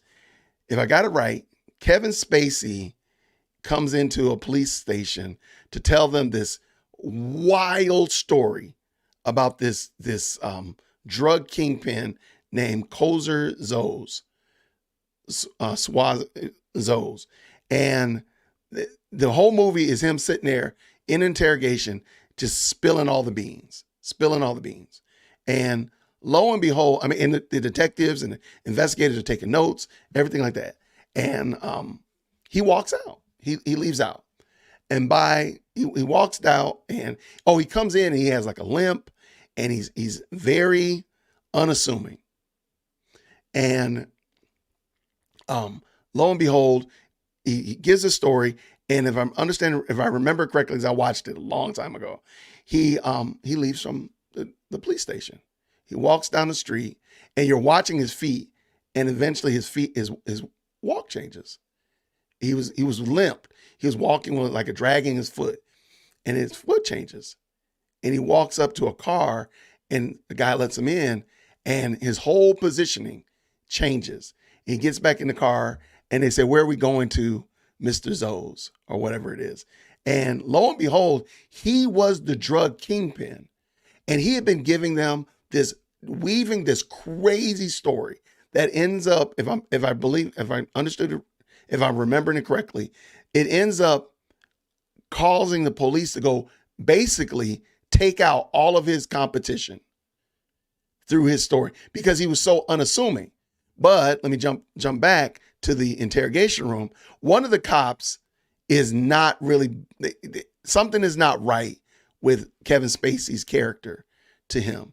And he's still taking notes, but when Kevin Spacey leaves and he's going down the block, he starts looking around the room and he realizes that Kevin Spacey was calling out stuff in the room, like the name of the clock brand, and I think the name of the cup that somebody was drinking out of. He was using all of that stuff to weave together into his story. And the police officer runs out, and his detective is running out right while the car pulls off, and he never sees him again.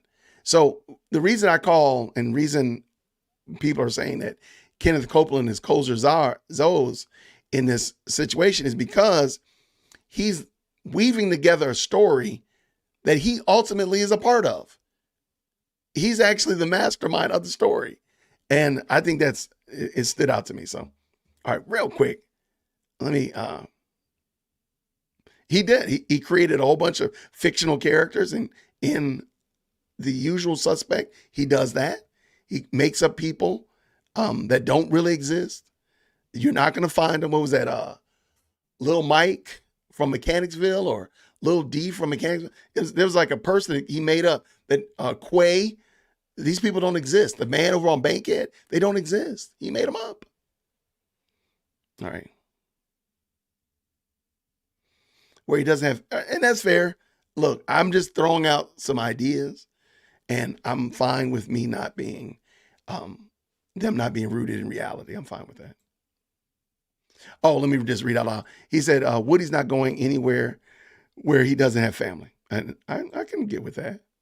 But he can take his baby mama, hopefully he'll marry her, and their kids. There you go. You got a family.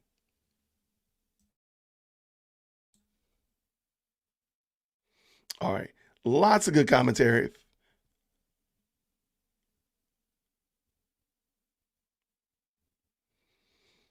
All right. So Monica says that she believes the state is going to charge them with stuff that they were already going to charge them with. Well, I mean, I would hate that because the dude, again, he was trying to stay out of trouble. Now, because they drug him into this, they're charging him. So, I mean, that's kind of foul, but I wouldn't be surprised. And, again, prayerfully, he'll make good decisions and be able to get out of that mix. I think most people would probably be willing to, throw some bucks in to help him out with a defense fund or something like that. If he did if he did end up getting charged, and help him out. But I mean, at the end of the day, he's got to do something to get himself out of trouble. Yes, the usual suspect. Is that how you pronounce his name? Kevin Zoes? Kaiser Zoes? I kind of want to watch that now.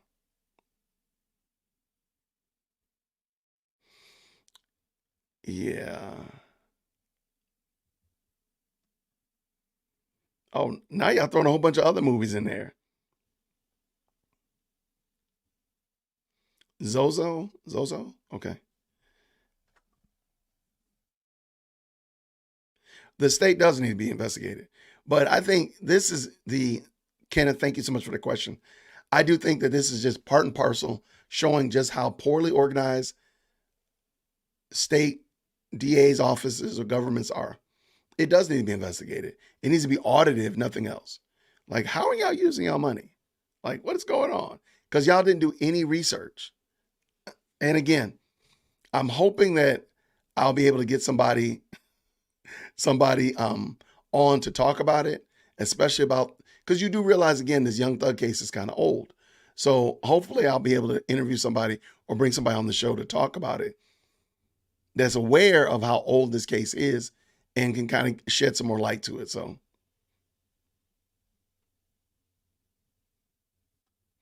they'll probably charge them to save face.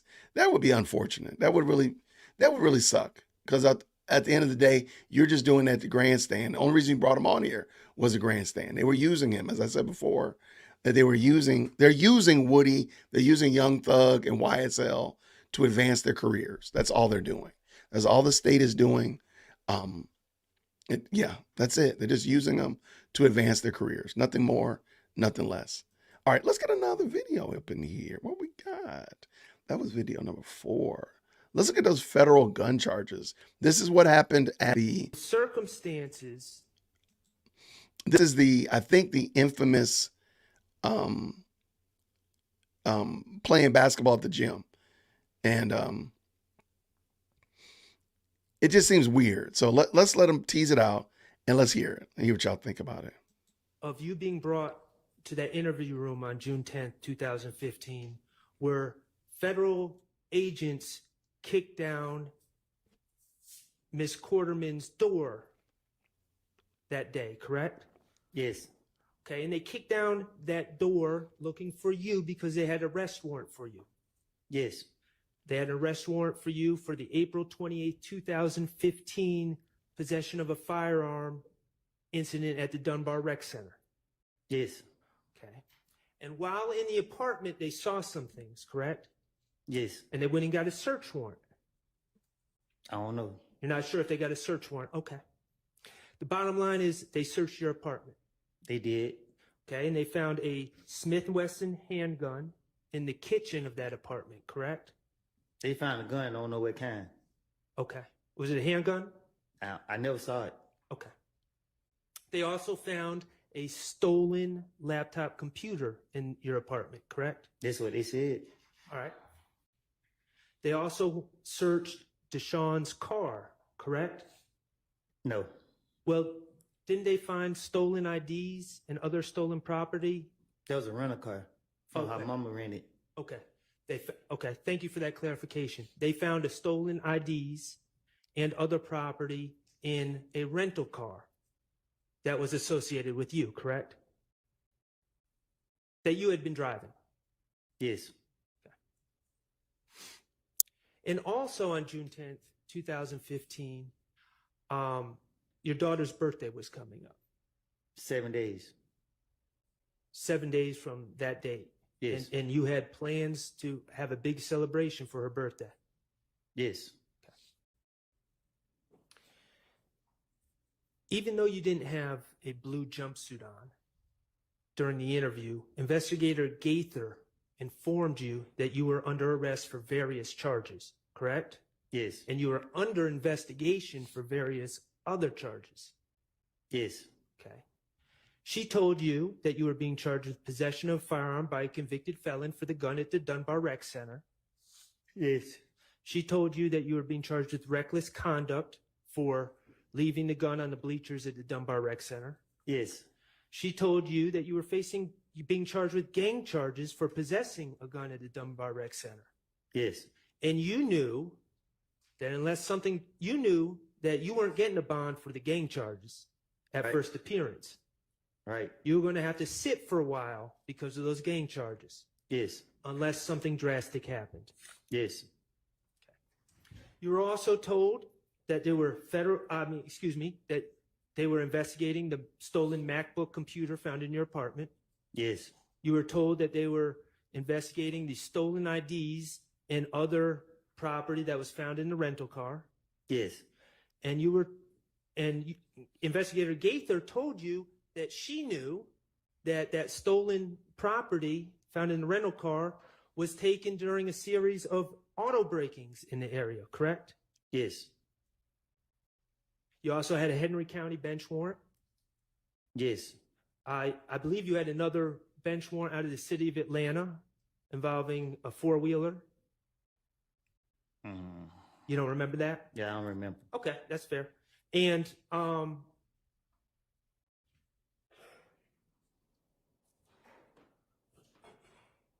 eventually, Investigator Cunningham also told you that you were facing potentially federal charges Yes. for the gun that was found in the apartment, correct? Yes. Okay. Investigator Gaither told you it's real now, it's about to be real, right? Yes. What'd you take that to mean? Exactly what she said. She was telling you, the way you took it, it was time to get to talking, correct? Yes. If you wanted to get out anytime soon. Yes. They told you that there was no way around that charge at the Dunbar Rec Center, that it was on video, Yes. that you were dead to rights, Yes. that they had all the control in the situation, correct? Yes. I think it said open and shut case. And let's be clear. Even though you don't have that jail uniform on in this picture, you were thinking about how you just got out of jail 3 months prior. You had just been in jail in that horrible unit with feces and people talking to themselves and people eating whatever they were eating and the isolation. And you were thinking about that on June 10th, 2015, correct? Yes.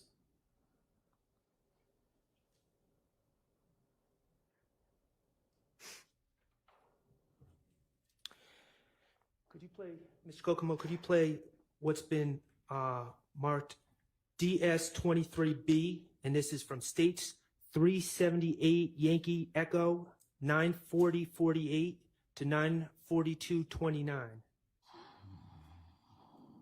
Okay, what you're here for is your warrants from Dunbar Center. Can you tell me what's going on with that?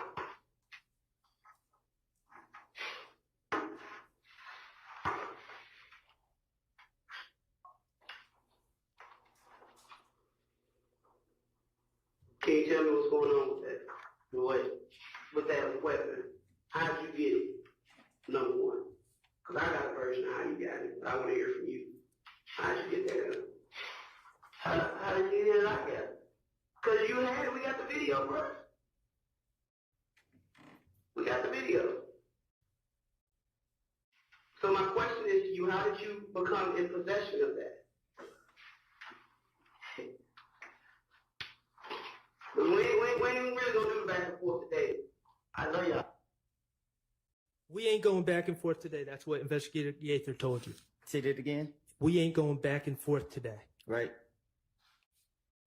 You took that to mean that they are in complete control, correct? That's what it means. You took that to mean that you needed to tell them what they wanted to know, or you weren't getting out, correct?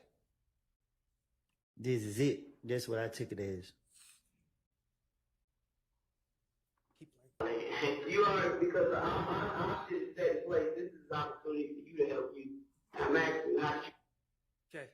You just heard Investigator Gaither say, this is your opportunity for you to help you. Heard that? Yes. You took that to mean that this is your chance to give the state or give the police what they want to help your situation. Nah, this is game time. It's time for me to finesse my way. All right, Woody was on his way to start finessing. He was ready to start finessing and getting it done. What do y'all think about that? I think Max Shard, again, I said earlier, I thought he was maybe a little bit too harsh, but I can see why he was doing that. I can see where he was going, and I thought it was respectful. I just thought he could have, like, let's bring it to the end. But it is what it is. But what do y'all think? Let me ask you a question. And please, in the chat, if you're jumping in, oh, I did have 2 comments I do want to talk about before I move to my next part.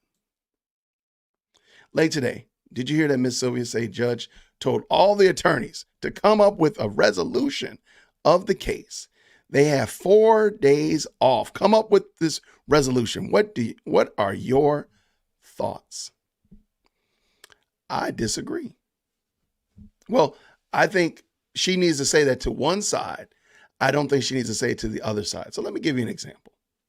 You have a sibling, okay? Even if you're an only child, you have a sibling and you're younger. So let's go with you're at home with mom and dad. You're at home with your parents. You're living at home with your parents. And let's say your sibling is younger, okay? And let's say sibling is out there doing something they're siblinging like they should not be doing. And they end up breaking your mom or your dad's favorite piece of artwork of some sort, ceramic something, glass vase, whatever, statue, whatever, it doesn't matter. All right, mom and dad come in there and they know the likelihood is that it was younger sibling person, okay? Younger sibling. But mom and dad, they're not certain. So they say, when I come back in here, you better tell me who it is that did it, okay? And they're like, I'm going to go back in this kitchen. I'm going to go back out to the garage. I'm going to go back into the living room.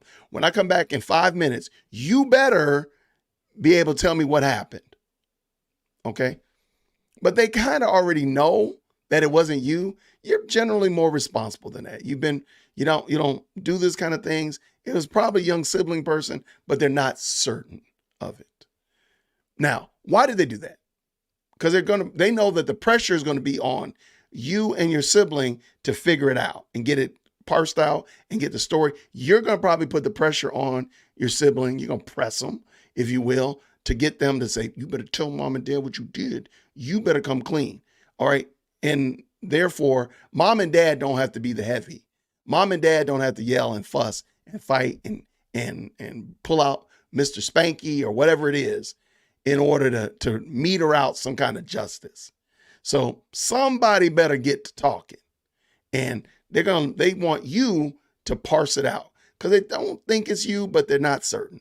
They think it's probably the sibling person, but they're not sure. That's it. Why did I tell you that story? I told you that story because I think that's what Judge Whitaker's doing. Here's on Thugger Daily on Twitter. Thugger Daily says as follows. Also somewhat unrelated, but I didn't report this because I just learned about it. After the cameras went off today, Judge Whitaker yet again encouraged both sides to consider talking about plea deals again because of how this case is going. She's tired. Let me ask you a question.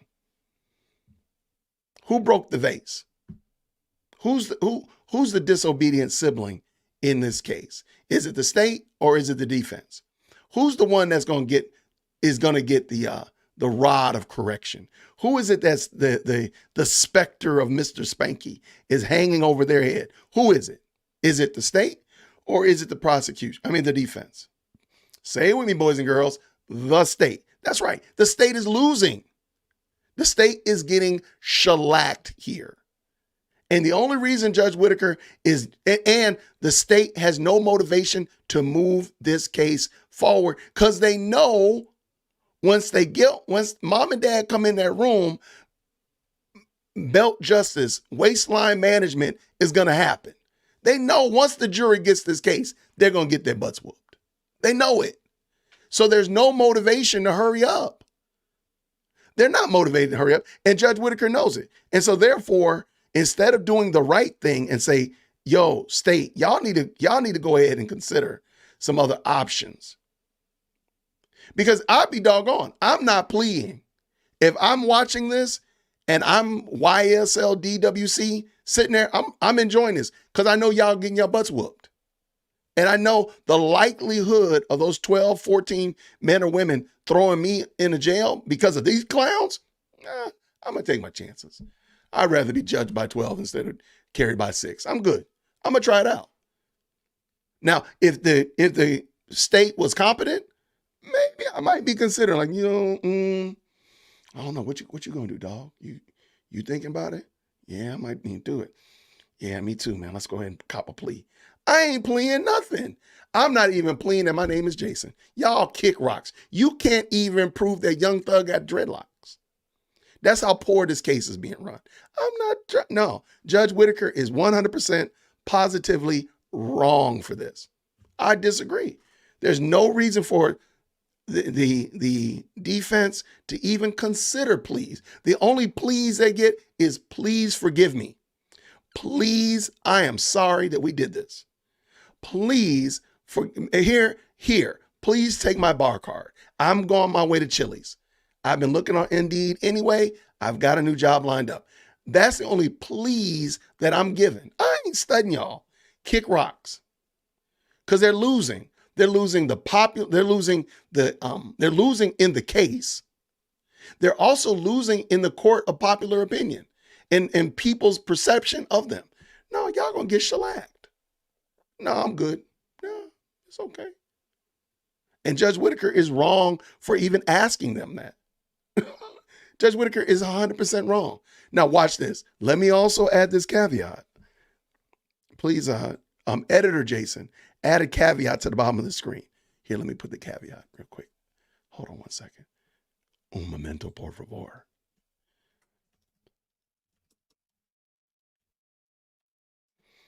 Okay, I just added here. Let me add this to the screen now. This is a caveat. I am not in any way saying that Young Thug and the other YSL members did not do some of the things that they're being accused of. I am not saying that they're choir boys. I am not saying that they're deacons in training, going to be ordained as deacons this coming spring. I'm not saying that. What I am saying is that the state has done a poor job of prosecuting this case. And that's not Young Thug's fault. That's not the defense's fault. That is Fonnie Willis. That is DA Love. That is ADA Love and ADA Hilton and Atkins and all the other yahoos. That's their fault. It's not Young Thug's fault that they can't prosecute a proper case. And so, therefore, this is the caveat. I'm not saying that they're innocent. I'm just saying that they haven't proven that they're guilty. And here in the United States, you are innocent until proven guilty. And at the current moment, they've done a poor, sorry job of proving that these men are guilty. So therefore, copping a plea should only be, please forgive me for bringing this sorry case. Please, Fulton County, forgive us for wasting your money. Please forgive us. That should be the only pleas that are accepted. So I disagree with Judge Whitaker. Judge Whitaker, I'm sorry. I'm sorry. You are wrong. Just because you're tired of it, Judge Whitaker, see, and also keep in mind, Judge Whitaker refuses to do what needs to be done. She needs to call a mistrial and throw this thing out. She should have done it. I think she's had more opportunities in the 3 weeks that we've been working with Judge Whitaker than Glanville has had. Maybe not, just being facetious. There's been a lot of opportunities to say, time out, ixnay this. This is garbage. Done. Out of here.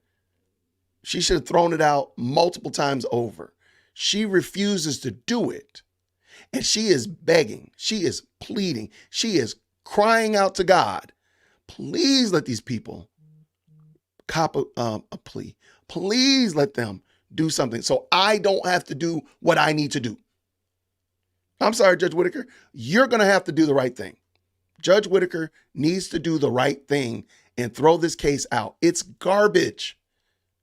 It's trash.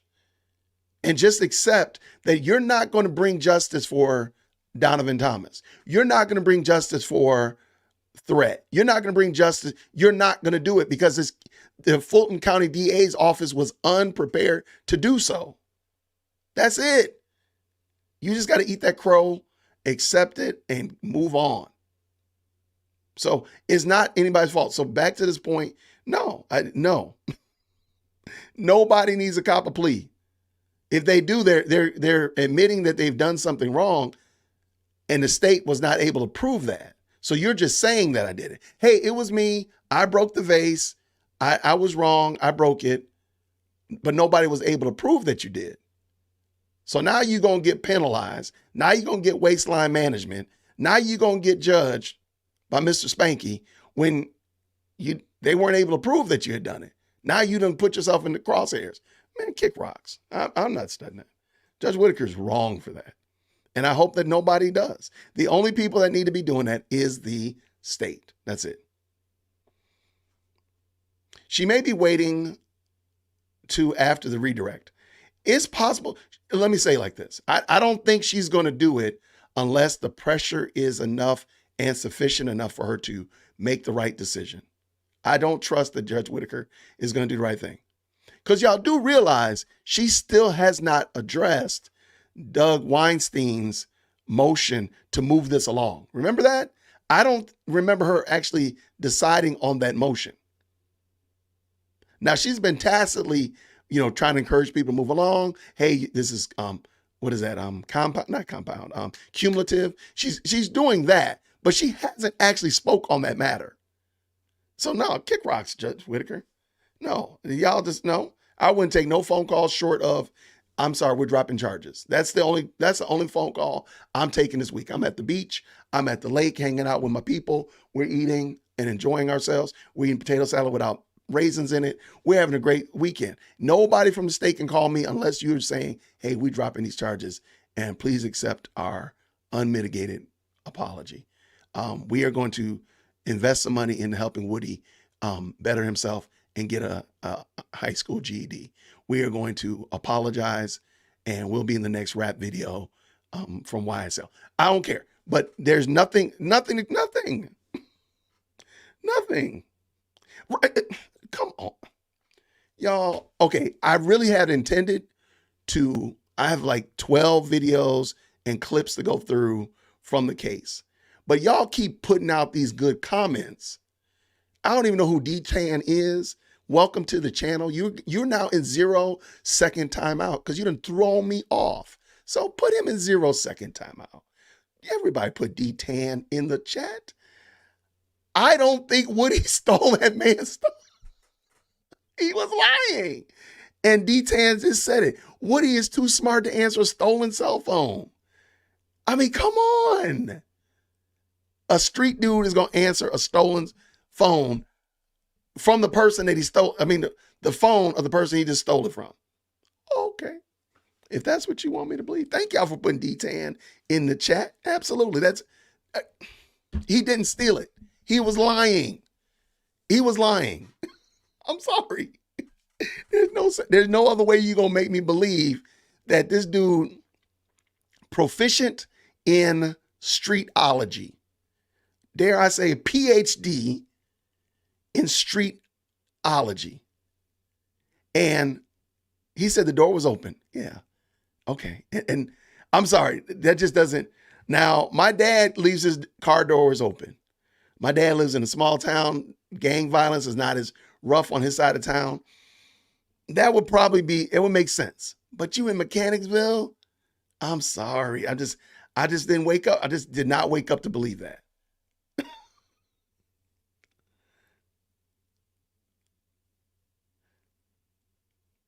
Yeah, there's some good comments. Y'all killing. Y'all crushing it today.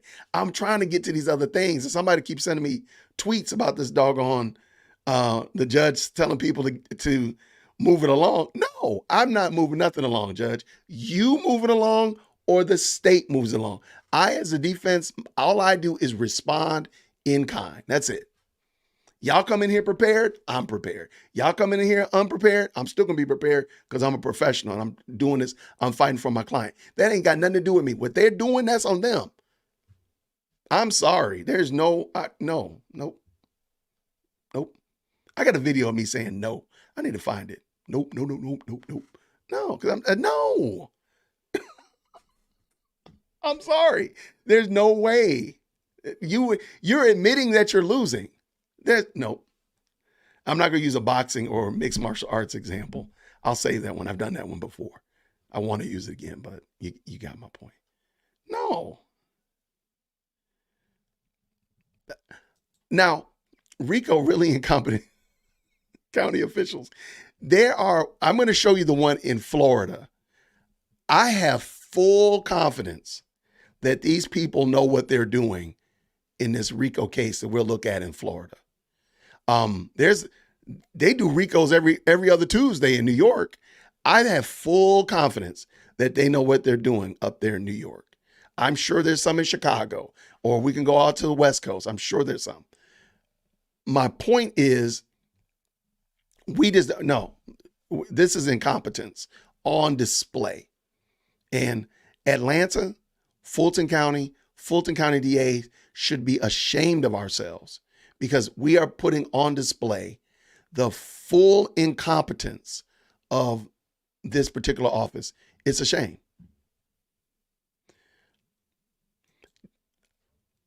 What did he say on this? I think, what did he say on the stand? Or are we talking about particularly? I think he's being less than truthful about that situation with whatever happened to Donovan Thomas. If he said that he secured Donovan Thomas's stuff out of his vehicle, then I think he may have he lied today too in 4K as well. I don't think he did that. It just doesn't pass the sniff test to me. And maybe I don't know all the details. Maybe I need more information pertaining to it, but I'm not getting that. Okay, let me keep this going.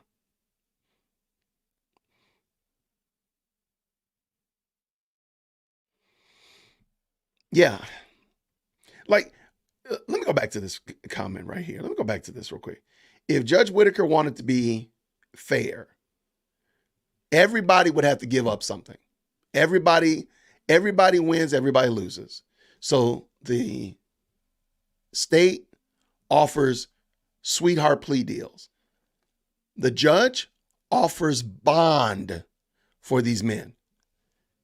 And the defense has to start accepting some of these pleas.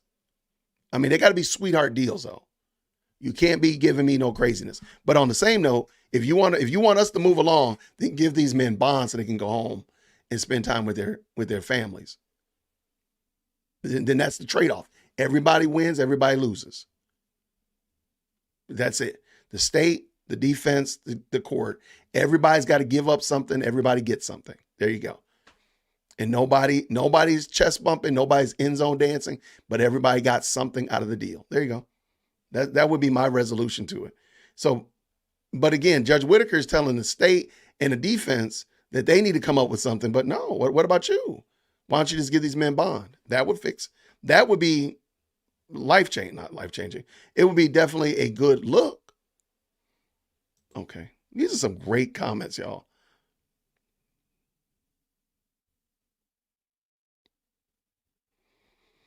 A woman, oh my gosh, what happened? Woody had a woman hunt him down on social while he was live yesterday. Really? Oh my gosh. I mean, but okay, let's just be 100%. Woody is he's a meme. He's a meme. He's a meme. That being the case, I still think he needs to get out of Atlanta. He's going to be on social media. That's just going to be it. So there's no way around that. He's going to be on social. So I think being on social is not a blessing for him. So he still, in my opinion, still needs to run away, go somewhere else, start anew, fresh start. That's it. Oh, he lied about it. I don't think he answered. I don't believe he did. I don't think he did. I'm sorry. I don't believe that he did. Now, if you can show me that, Donovan Thomas called the police about stolen merchandise out of his truck or whatever like that, something else to corroborate it besides Woody. Because at the current moment, all we have is Kenneth Copeland telling us that. Maybe he did. I don't think he did, though. Do you have any other corroborating evidence that he got into the man's truck, stole his very expensive diamond-crusted necklace, his cell phone and his wallet out of the truck, and then went down the street around the corner? The phone rang that he just stole, and he answered the stolen phone and told the person that somebody just gave it to him. Okay. If that's what I'm supposed to believe. Oh my gosh. We have a Woody emoji. Hold on. My moderator is the best. We have a Woody emoji? Are you kidding me? Wait, we have one of me? There's me, Grace and Peace, Dear World Christian, there's a Sweet Tea one, Bless Her Heart, and a goat. Are you trying to say I look like Woody? Come on now. Courtaholic. All right. This is a very good point. Thank you, Monica. Great point. Because I've said this before as well. States should not be able to do RICOs. No. And definitely not counties, for crying out loud. So New York's are all state ones. Thank you so much. I'm sorry, are all Fed RICO charges, not state. I agree. And that's my point. I just don't think Fulton County is able to do this. Okay, reduce all charges to less than felony and time served. Okay. See that I don't know what all goes into that. Do I have to have a probation officer and stuff like that? I don't want anything. In my perfect world, if I feel like you are losing and the only reason we're horse trading is because you're losing, then you need to give up more than I give up. So I don't want to have to go to a parole officer every Tuesday. I don't want to do that. So you got to give me something that will mitigate, especially if I have to go to parole officer, then you got to give me something. Again, I don't know, get my car washed every week, something. And Marcus says the prosecutors are trying to take him down. I think you mean, I don't know if you mean Woody or Young Thug. I feel like they're trying to take them both down, in my opinion. Yo, thank you so much, Penny G, for the $5 super chat. He says, weird shard with the fraction of the resources of the state solved the murder. I don't even know what Penny G means, but y'all put Penny G in the chat. Put Penny G in the chat. Penny G is over here cooking with the $5 super chat, 1, and dropping knowledge, 2. I don't think they actually try. I asked somebody yesterday, a legal mind that I was talking to. I said, hey, do you agree that the information that the state is using has not been updated? And I gave the example of you and your sibling, I gave you a sibling again, went to the same high school, but your sibling is like 5 years, 6 years older than you. And you both had the same writing teacher. The problem is your sibling crushed it and they got great grades. And in this class, there's a big writing project and your sibling did a fantastic job on it, got 100%. Red ribbons, stars, the whole 9. Well, they kept all their papers because your sibling is kind of like a little pack rat. So all their work is at the house. So now you are in high school, the same teacher, the same syllabus. And that big project is right there. And you're like, man, I know my sibling crushed it. My sibling got a 100, red ribbons and all that kind of stuff on it. And you go home and you look and you find your sibling's paper. Now, because it was 6 years ago, your sibling, of course, they wrote it in pencil because they just, they were a nerd like that and it didn't use computers like that. So what you do is you type it out and you type it out exactly what they have and you print it up, you make sure it's spell checked and you turn it in. Now, the problem is you don't get an A+ on this paper. You get a C because in your rewriting of your sibling's paper, you made no updates, nothing new, nothing current. You didn't make it your own. It literally is your sibling's work. All you did was just type it out. And therefore you got a C. And then you got to go see the teacher and explain to her why it is that you did that. And I think that's what the state did. They just took the old information and they just brought it, maybe like scanned it. Okay. Instead of it being on a hard disk, they put it on a thumb drive. They did no work. They did no work, no investigation, no digging, no prodding, no searching, nothing. They just said, oh, here's the work. Let's go turn it in.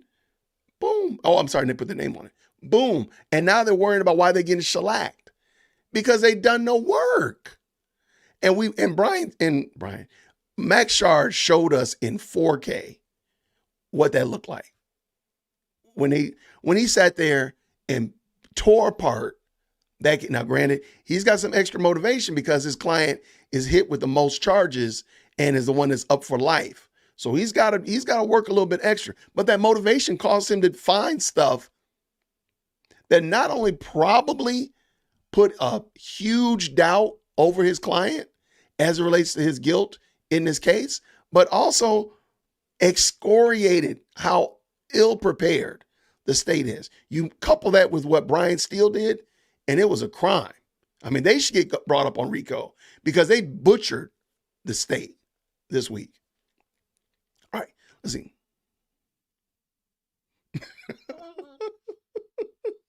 I just read the first two sentences. Gordon says this, Fulton County prosecutor. Hey guys, let's do brain surgery today. Well, what are your qualifications? We once took a Girl Scout first aid class. And that's about right.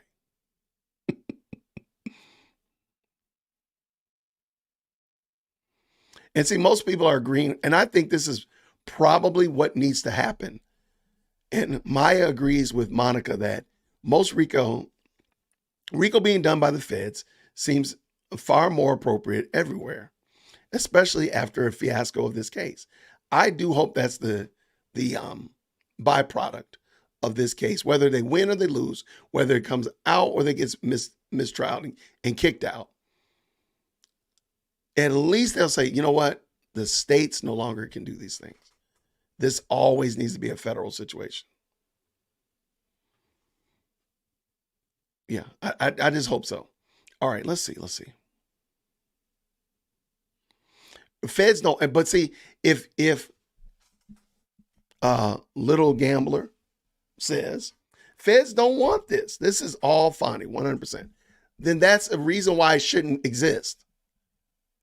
If it were, let's say, because again, we're going to look at a RICO case in Florida that literally is just a couple days old down in Florida. If what they're doing down there is that bad and you present it to the feds and the feds say, oh, no, it's not that bad, leave it alone, then I guess it is what it is. Maybe you don't need to bring it up on RICO, though. You can still bring them up on gun charges and drugs and trafficking, all these other things. It's just the RICO, that big old arm around the bear, RICO, maybe that's not what you need to do. That's it. That nothing would stop Fonnie from still charging these people with illegal substance. Let's say they were trafficking illegal substances. Do it. Or gun violations. Do it. It's the fact that she tried to bring it as a RICO. That's the problem. Because I'm pretty sure, as I said before, I've already, let me bring caveat up. There we go. I'm not saying, I think I might have spelled caveat wrong. I am not saying that these gentlemen have not done crimes or some part of what they're being accused of. I'm not saying that. What I'm saying, however, is that the state has done a very poor job of proving it. That's all I'm saying. Okay, let me take this down because I do think caveat has one T. I think. Y'all, thank y'all for shouting out Penny G. Thank you so much.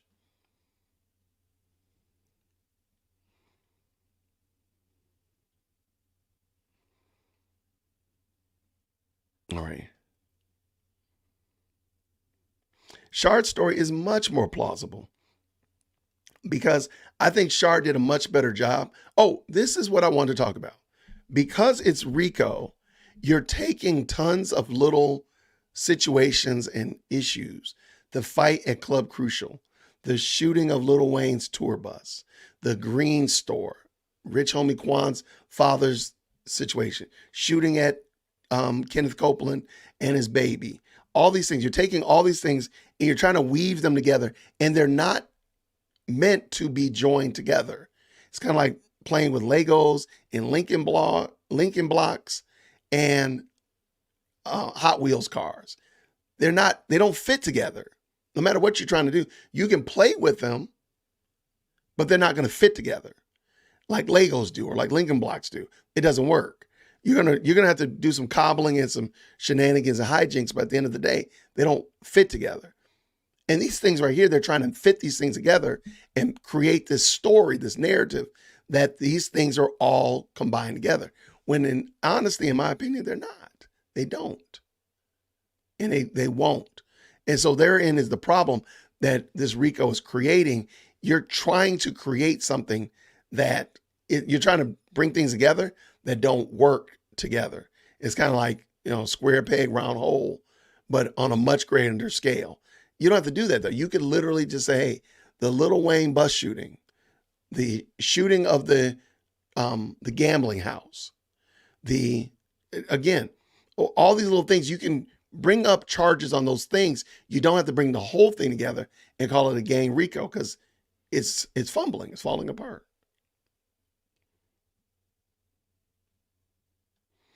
I don't think they've been able to tie it in that Thug is a human. I don't think they have even been able to prove that. So proving that Young Thug is a gang leader is well out of their wheelhouse, well over their coverage. They can't even prove that. They haven't proven some of the bare minimum of this case. So that's why I think Judge Whitaker's wrong for telling them that they need to go ahead and find some way to cop some pleas. No, I'm not copping a plea. No, you're gonna ride right along this with us. Yeah, you talking about my story? Yeah, teachers expect more from the younger sibling. Absolutely. But if I just copied my brother's work from 4 or 5 years ahead of time, before me, I just copied their exact work and turned in their exact work with no edits, no attempt to modernize it or make it my own or anything of that nature, that's my fault. Yeah, we don't put no raisins in the potato salad. Let's go ahead and leave that alone. But see, that's what I'm saying. Like, everybody, the whole defense team needs to be out chilling this weekend, this break, and let the prosecution, and only if they call me with some hard numbers, and those numbers are, I apologize, I repent for what I did. That's the only reason I'm answering the call. I'm not answering the call. Y'all can go ahead and suffer because it's on them.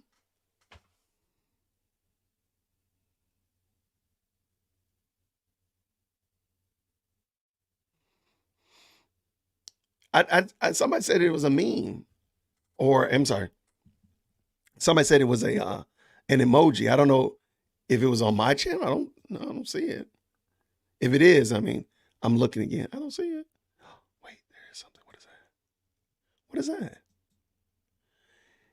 Is that? Man, that is too small for me to see, and even with my glasses. Is that a Woody meme that my moderators have put on here? Y'all are wild. I think it is. Y'all are something else. Hold on. I'm sorry, y'all. This is live, and we're doing this live. I think that is somebody. That is a Woody meme. Y'all are wild. Who has put a Woody meme on here? That's hilarious. Y'all are wild. I love y'all so much. Somebody asked me, I'm going to court on Tuesday. So I will be going on Tuesday. I need to stretch out my Rule 22. What am I doing? So I will be going to court on Tuesday. Y'all are 100% wild. Y'all wild. I see. So long story short, to answer your question, Shay67, you know what? I will be there on Tuesday, and hopefully I'll have an opportunity to talk with them. I did not see that until now. Thank you so much. That's hilarious. Why are y'all people like this? What is wrong with y'all? That is hilarious. Shout out to, did you do that, Mandy? Shout out to Mandy for that. That is hilarious. Thank you. Thanks for stopping by, Angelique Jackson. Good to see you. Grace and peace to you as well. If I did not shout you out, thank you so much, everybody. Okay, so what we were doing today, I've pulled up a ton of little clips from this week, from Monday, Tuesday, Wednesday, from the various and sundry interactions with Woody and the defense. I don't think I have everybody's favorite bearded brother, Mr. Matthews. Maybe I did. I don't think I pulled a Matthews video because I thought his was just really short. No, I don't. But wait, no, I do. Is he the third? Oh, I do have Matthews. Okay, there we go. I did make one for y'all. All right, so if you're new to the channel, anyway, Matthews is the fan favorite. He is what we call YSL gray beard. Lots of people have commentary about his beard. So y'all go ahead and get your fangirling in. Y'all go ahead. I made one for y'all. Let us go.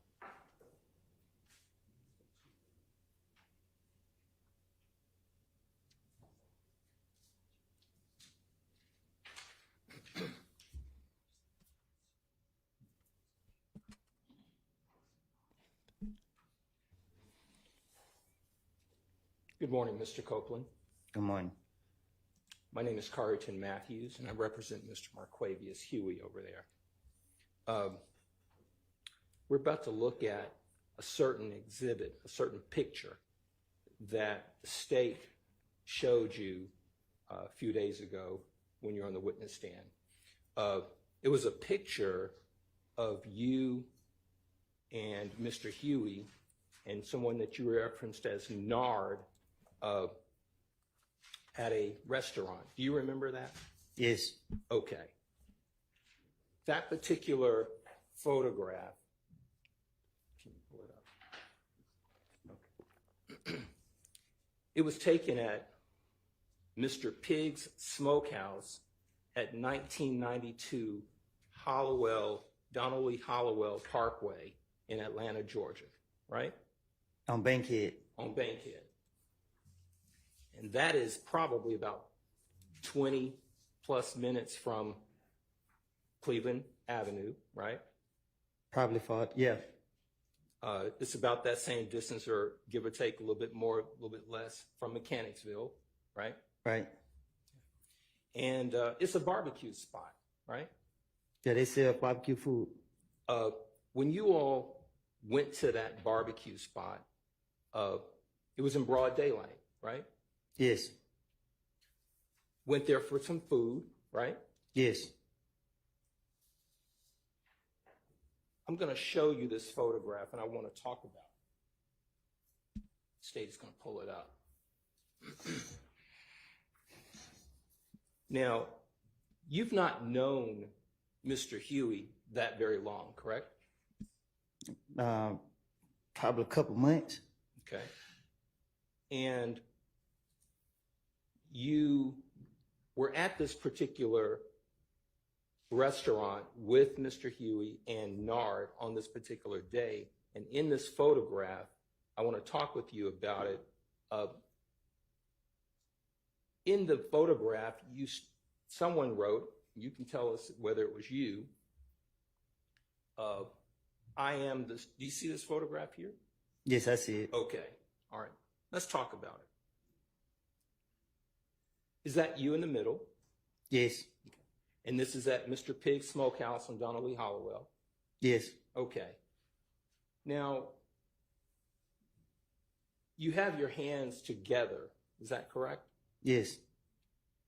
It looks like it's a symbol of you praying. Is that correct? It is. Okay. On your clothing, is there anything that suggests YSL on it? No. Do you see the person to your right in that photograph? Is that Mr. Huey in that photograph? With the white t-shirt? Yes, sir. Yes. Okay. Let's look at Mr. Huey. Take a look at his t-shirt. Do you see anything written on his shirt? Anything YSL on it? It's a white t-shirt. Okay. Let's look around his neck. Do you see any fancy jewelry around his neck? No. Do you see any bracelets on the arms that you do see? No. Any rings or anything of that nature? No. On this particular day, do you see or did you have in your waistband a handgun? No. To your knowledge, did you see or Mr. Huey have a handgun on him? No. How about this person, Nard? Did you see him with any type of handguns on that day? No. Were you all meeting there to do a crime or anything of that nature? No, we was chilling the whole day. Okay. Now, any AKs, any rifles or anything in the background in this photograph? Huh? Any picture, any weapons? No. On this particular building, do you see any signs or symbols, any graffiti with YSL or anything of that nature? No. Now, you said y'all were just chilling that day. Were you, nothing about this photograph is suggesting that you all are asking anyone to participate in any type of YSL gang or anything of that nature, is there? YSL ain't the game. Okay.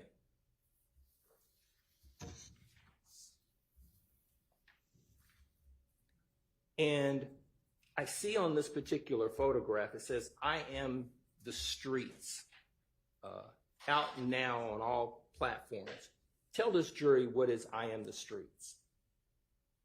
The title of my music. Okay.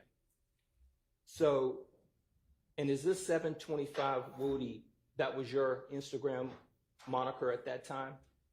But it was ran by my management team. Got you. And was this particular picture, was it kind of celebrating the release of your music? I think I was I don't know when this picture was posted, but I remember taking it, but that ain't no caption that I put on there. Okay.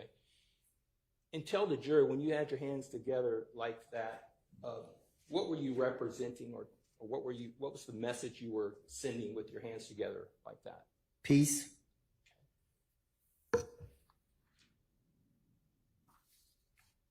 Now, on this document that we're looking at, on this photograph, at the bottom it says "Free the Guys." Can you tell the jury if you know what was that about or what that represented? That we was incarcerated, or that at least one of us was incarcerated. Okay. And was there anything in your mind criminal or wrong about saying "Free the Guys"? Well, I don't know who posted it. So on my page, if there was posted on my page. Okay. It's not something you posted.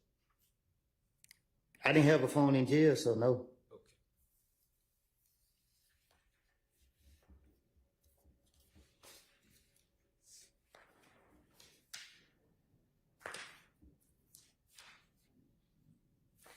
And to the best of your knowledge, on this particular day that you all met, sounds like I'm hearing you to say is that y'all aren't doing anything but chilling.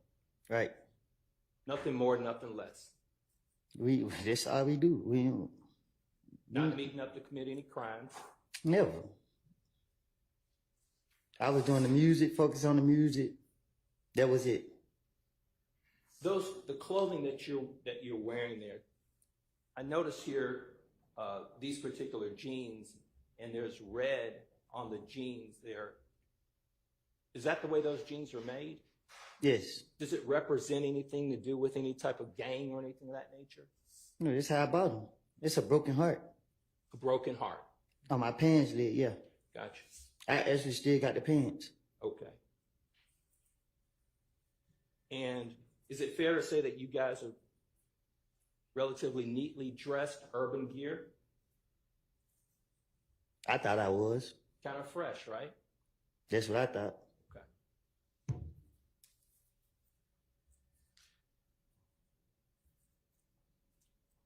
Have you had any conversations with Mr. Huey since this particular day that you're aware of?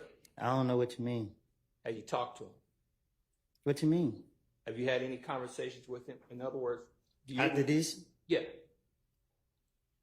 I don't, you saying Had you talked to After we him took the picture, after that particular day? Had you talked to him about anything that you can think of that had anything to do with other than chilling? what's wrong with us taking a picture? I don't believe there's anything wrong. Do you even know why this picture was even put up in evidence? I don't have a clue. Thank you. No further questions. Shout out to Matthew. Shout out to C. Matthews Sr., Morehouse man, as well as his son, C. Matthews Jr. I don't know. Somebody asked a question, and I don't know when or if Matthews Jr. will get to speak. I don't know because he's co-counsel. I don't fully understand how co-counsel works because you also don't hear Adams that much either. You don't hear Westmoreland that much and such like that. Co-counsels. I don't know what the rules of engagement are with co-counsels. However, I will say this unequivocally. I think I am going to do.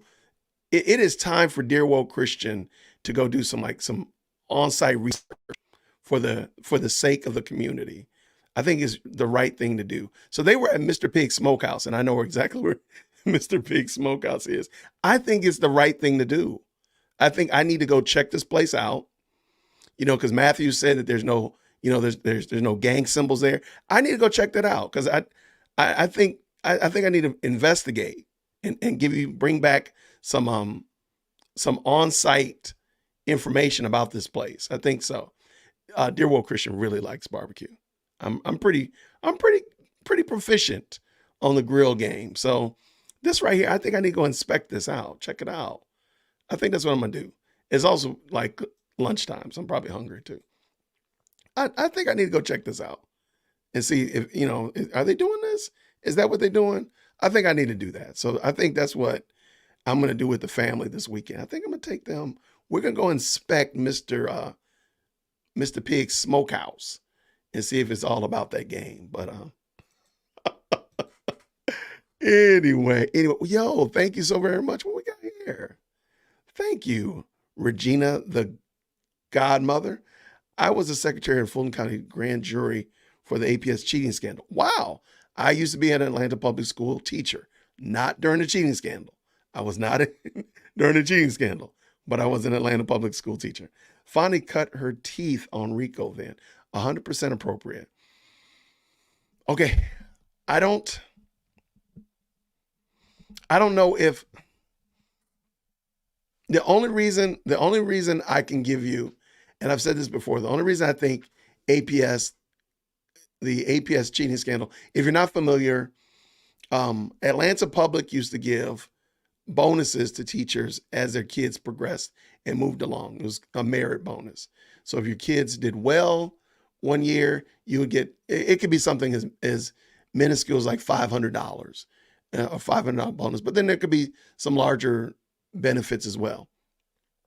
So an unforeseen circumstance of this is that they tied it to standardized test scores. So what ended up happening, I don't think they meant it to happen, is that people started going over their classes' standardized tests to make sure that they did do well. And some teachers were really wilding out. They were doing whole, getting together on the weekend with all the tests, fixing and cleaning up and making sure little Johnny or little Sally did really well. Well, of course, there's money involved in that. And that's why I think you can, and it was clearly money involved in it. And I can kind of understand because one of the components of RICO had to have money involved in it. And this is like a clear money involved. Like, oh, my kids do well, I get $2,000 extra in my paycheck. Hey, I can see that. This case right here, albeit you can maybe make some tacit understandings of money, I don't think that the YSL case is as cut and dry in the money aspect. You can see some crimes. But I don't know if is it clear with the money aspect. But let's finish up. So much more to the story, and there is so much more to the story. I once had respect for Fonnie Willis, not anymore. Well, Regina, if you ever want to, the godmother, you're welcome. Shoot me an email, dearwokec@gmail.com. we can definitely trade notes and talk about it. Again, I'm a former APS teacher. I finished here in Cobb County, Marietta, actually. But we can definitely talk. I'd love to hear your story. So I was out of Atlanta Public when that happened. So I was away from it. But I have friends that were caught up in it. I have friends that are no longer teachers because of it. So I'm aware of what quite a bit of it. So thank you very much for the very kind super chat. Thank you so much for that. And hey, if you ever want to, I'd love to talk to you about that. Now back to the case. So C. Matthews Sr., I call him YSL Whitebeard, and I do call him that gray beard to his face. When I met him, I told him that. But he is lead counsel. I don't know why co-counsel doesn't really speak much. And if maybe somebody even commented in the chat, if you know, that'd be great to help me out with that, because I don't know why they don't actually comment and such of that nature. But I did think it was cool they was talking about a place that I know of, so I think I'm gonna go. I think I'm gonna go take the girls and my wife, and maybe we'll go by there and do like some on-site investigating, like checking it out, see if these ribs are really good, because the picture's looking a little stout over there. I'm like, okay, maybe y'all know what y'all doing. So I might need to go do some real research. So I appreciate it. What did I see? So you were there in 2013. I don't remember where I was. I was in Marietta City. No, 2013. Yeah, I think so. I had not planned on thinking about that right now. So I'm trying to access the memory right now, in memory files as we speak. Yeah, I think I need to go, Angelique. I think I need to go and do some real investigating. My car is in the shop right now, so I would be going today. Maybe I'll go tomorrow.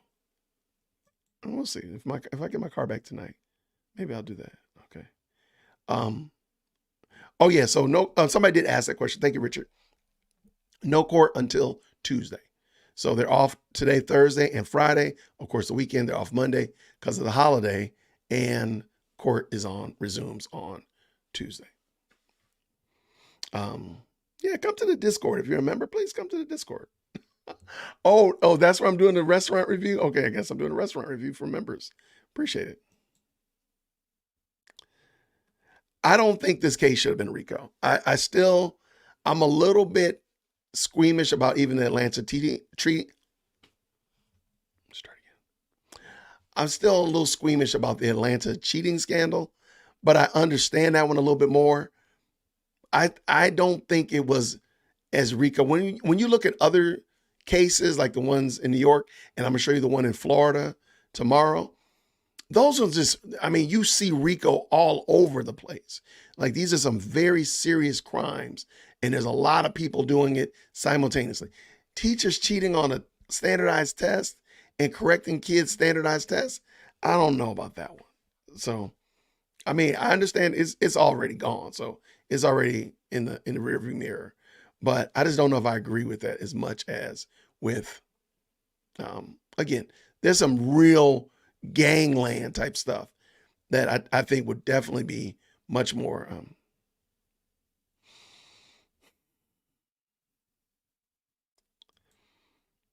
The teachers are actually abusing the school students and their parents. Okay. I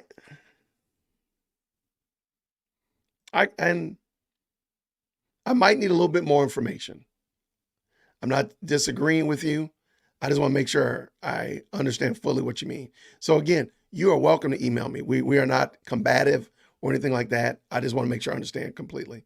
I guess you can, you can say that they're stealing. Yeah. No, you cannot, Shaheed Shabazz, you cannot sue unless there's something I'm missing. So let's say that they throw out the case, or Young Thug is found innocent. Can he turn back around and sue Fulton County? I don't think he can. I was told it's called sovereign immunity. So basically, you can't just sue because they thought you did something wrong, but they couldn't prove that you were wrong. So therefore, you can sue it. I don't think you can do that. I was told that they're not able to do that. But I do think this is part of the problem, though, and why I think they should be able to sue is because she's draining their bank account with this case, and is poorly run, is poorly managed, is poorly prosecuted, and that's not their fault. If it were properly, let's say it was actually a legitimate case, which I don't believe it is, because Paul Howard would have executed it. But let's say that it is legitimate. It wouldn't have taken as long. We would not be here on day 120. And we know less today than we did on day 20. That's crazy. Oh, that's not true. We know a lot about it. We know a lot, but it is not going in the state's favor. All right, what do we got here?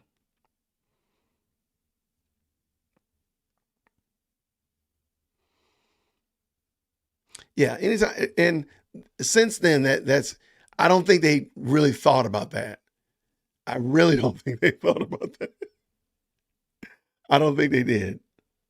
What does North Media say? Anytime you offer incentives, you're inviting cheating. Yeah, I don't think they thought about it. I don't think it was clear.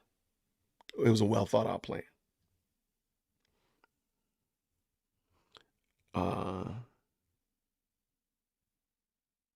Yeah, you can see clearly. And again, I got a case I'm gonna go over a little bit later, and I think it's much more. You're gonna be like, "This is RICO." You're not gonna ask questions. I think it seems very clear that this is RICO versus we're trying to make you believe, like, yeah, like this is RICO, like waving my hand in front of your face to make you believe it. What am I missing? Is it called qualified immunity? It's something basically you can't just sue the state because even though they did the wrong thing. Now, if they did the wrong thing, I think you can sue in that regard, but just because the case was bad,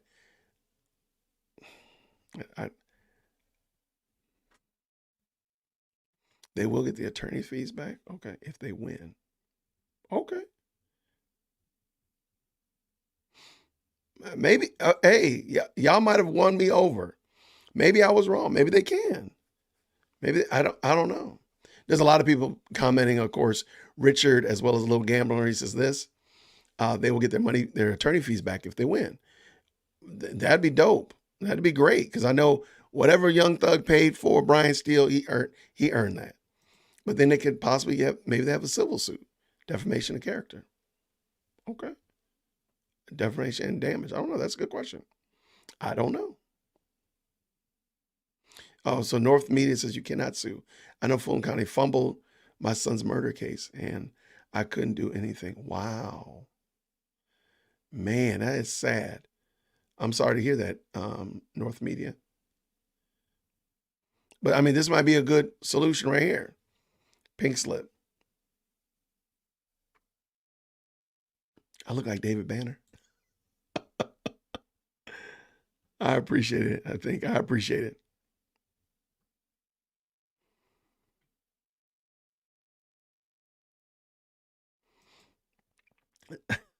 The funny thing is, and I've said this, man, and I'm not trying to be mean about it.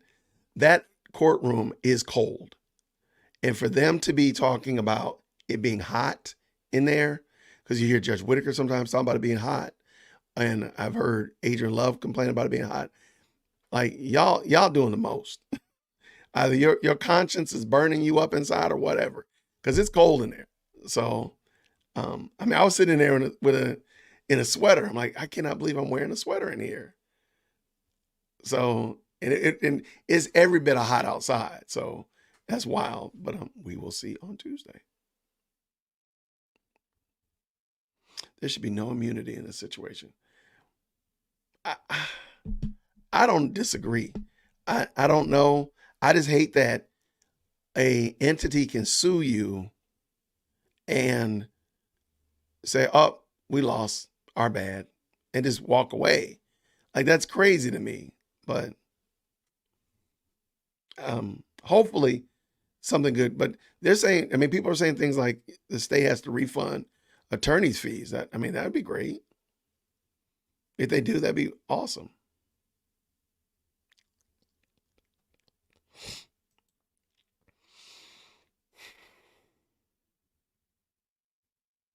So North Media says if they pay teachers what they're worth, they wouldn't need incentives.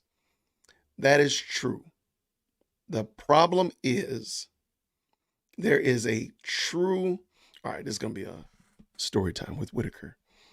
There is a real disconnect between what people want and what they're willing to pay for. There's a real disconnect between what people want and what they're willing to pay for.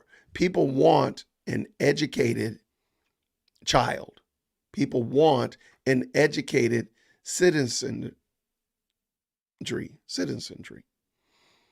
The problem is they're not willing to pay for that actual product.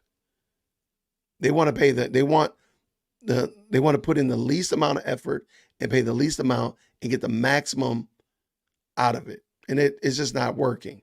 There's a disconnect. We can say that all day long, that we want an educated society, but we really don't. We really don't. And we know that because we can see it also not only what we pay for, aka our taxes, but what we're willing to put our attention toward. We don't put our attention toward advancing the education of our little people. We don't. We don't. Stop lying. It's okay.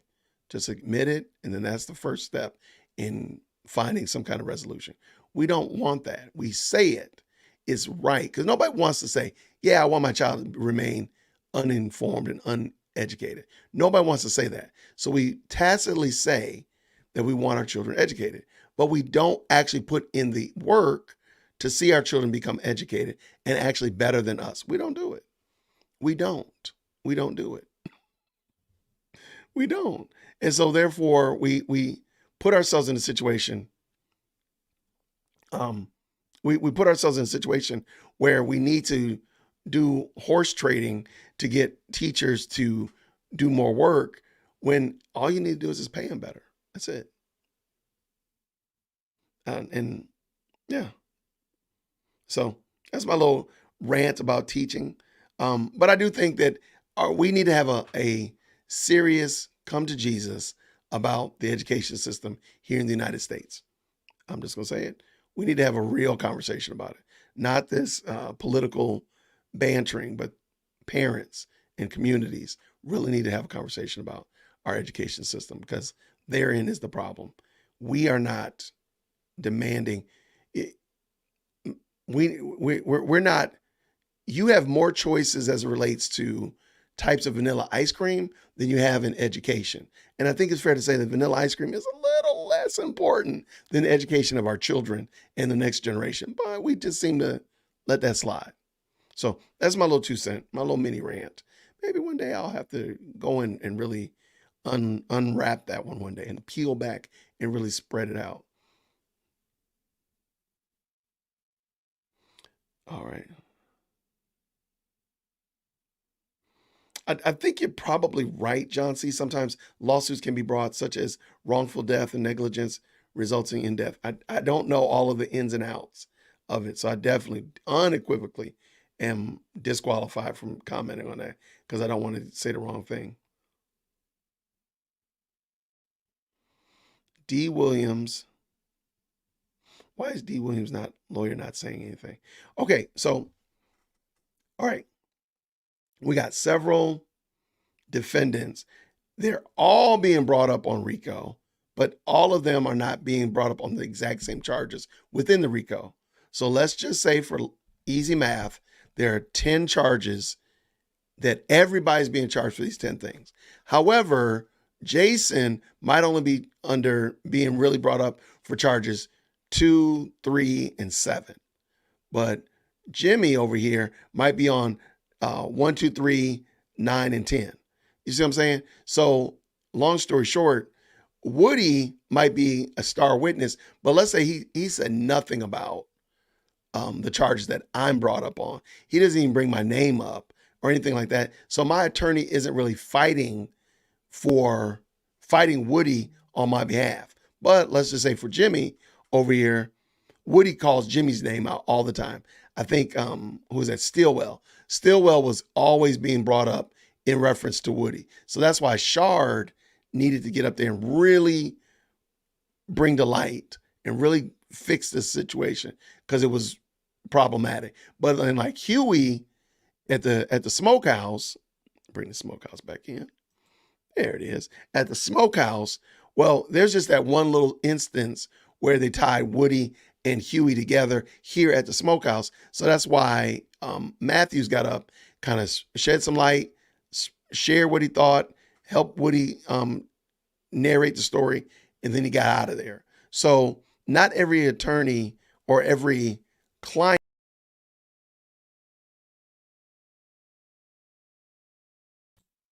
Okay. Not every client is being brought up on every charge or every witness is a witness against that client. Whew, I hope I said that right. And if I'm wrong, Monica Mo Justice is going to set me straight. I appreciate it though. Let's see what we got.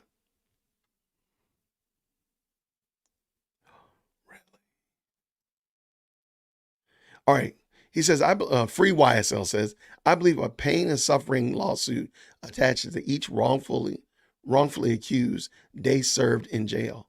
Really?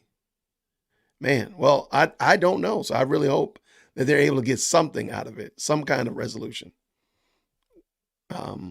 Great commentary back and forth. I love it. Always appreciate the comments back and forth.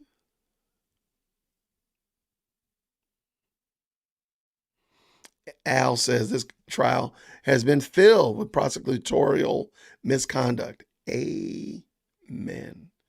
I mean, I think that this past 3 days, if you're not certain that, if nothing else, again, we don't know if Young Thug and them are what they did, but let's just stick with the state and Woody. If you don't believe that the state abused that man, go back and just listen to this week, Monday, Tuesday, and Wednesday. Listen to it's long, but it's worth listening to. They literally kept that man in jail in Fayette County, which is again about an hour away from Atlanta. So his family might not be able to go see him. But he was there and missed court hearings that would have let him get out of jail. So he's getting recycled through. Man, that's abuse.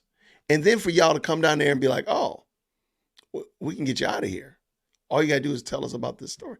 I don't know anything. Well, you need to tell us something about the story. I don't know anything. Well, maybe you need to tell us something about the story. That's crazy. And then remember during the ex parte, they said that he didn't have a lawyer, but they knew he had a lawyer because they talked to him. That Fayette video, that Fayette County, the phone calls and such of that nature were very problematic to the state. Okay.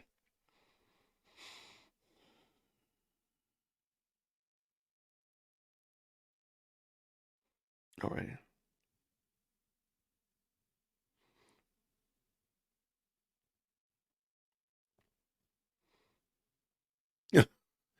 Oh, I got some teaching stories. We'll do story time with Whitaker.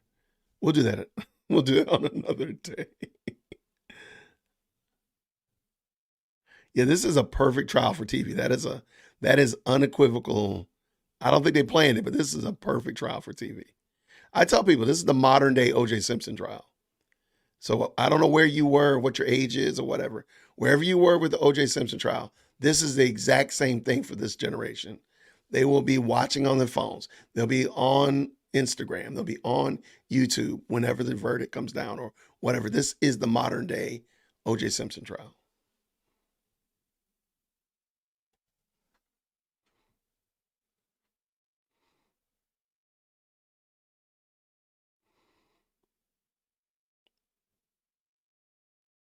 I watched Lawyer You Know. Maya, thank you so much.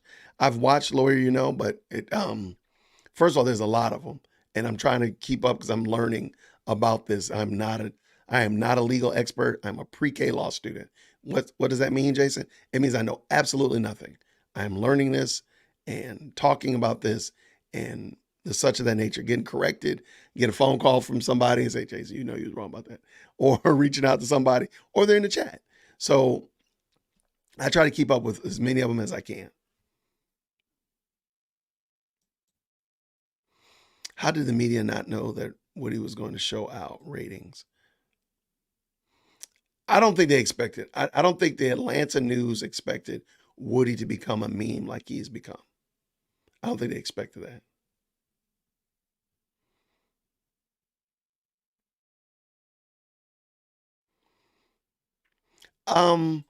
I think you're correct. Two people, and what does Little Gambler say? Aren't two already charged with unaliving already? I'm not sure. I think two are. I just think that they're going to find out before the smoke clears that, in my opinion, Threat is the one that did it. And when you realize how little work the Atlanta gang unit did to verify the stuff that Woody was telling them, because remember, they were saying, hey, you got to stay in jail until we verify this. But they never actually verified it. So how long was he in jail for? And why were y'all keeping him in jail if you didn't verify what he was saying? It just seems problematic. Yeah, that coercion and abuse, they tortured Woody. I agree. I'm not even being hyperbole. I do believe that is what happened, is mental torture, if nothing else. They sure did threaten him. Yes. Yeah, there's a lot of problems there. Hey, Christy, how are you? Good to see you. All right. They didn't fact check that. No, they didn't. But the thing is, they said it.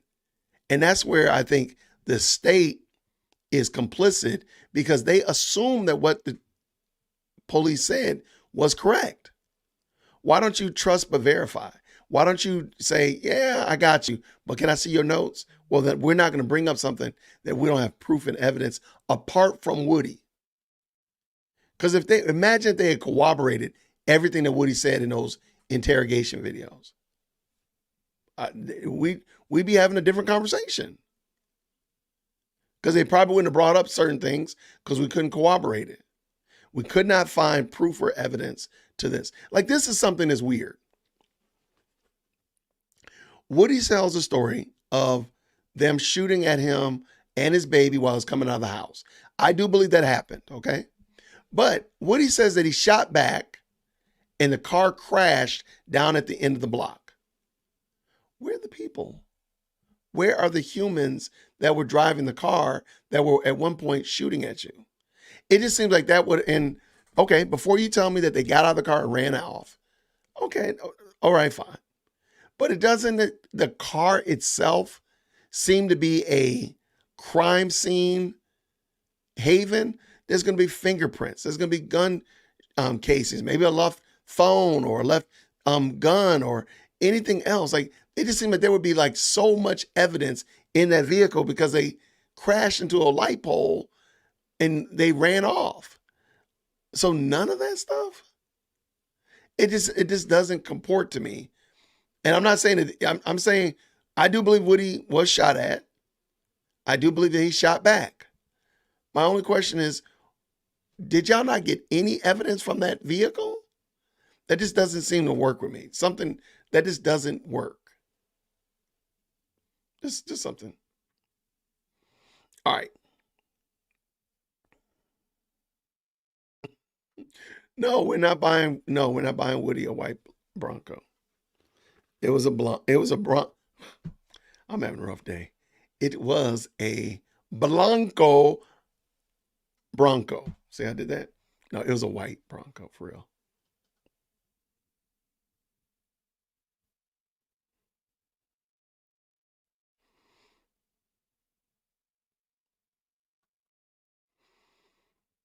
Okay, another great lawyer out there, Melanie D. I think, is it Melanie D? Drop Melanie D. Little, right? I think that's her name. Well, I appreciate you, North. Thank you so much. All right, good people. Okay, I got another video. Let's do this real quick. Oh, what happened? Okay. All right. So if you're just jumping in, I said I had a couple of videos, just kind of review, if you will, kind of go over some of the high points of this trial. So let's go with, This is a good one because he's talking about bail. Now, you said that everything you told the police, you made it all up. When did you make it all up? You keep saying everything. I keep telling you, like, I know how to piece stuff together real good.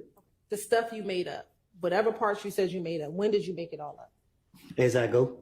Did you make it up with anyone else? I don't recall.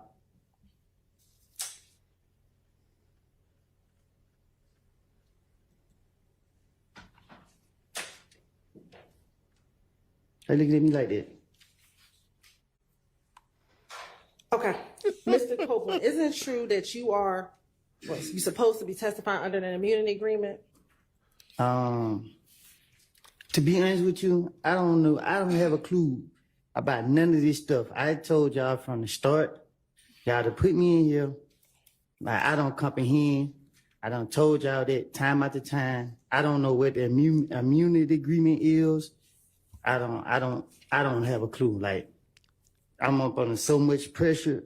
Like, man, I don't know. I don't even know how to answer y'all question because I don't know what type. Like, I don't know. I'm trying to be as truthful as possible, and y'all keep going back into the past. Like, I told y'all when I was talking to y'all in the back, man, I have lied, and y'all don't put me up on here telling me that I gotta be truthful when I'm telling y'all. Man, I don't know. Man, I'm afraid for my life. Every time y'all call me here, I think y'all finna take my life, take my freedom. And at this point, I can't call on nobody for help. I don't know what's going on. Were you told before you testified that anything you testified to in the courtroom could not be used against you? Can you say that again? Before you took the stand, were you told that anything that you testified to in court could not be used against you? What you mean?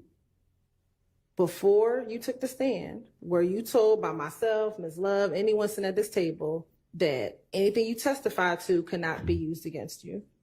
Anything I testify to can't be used against me? Yes.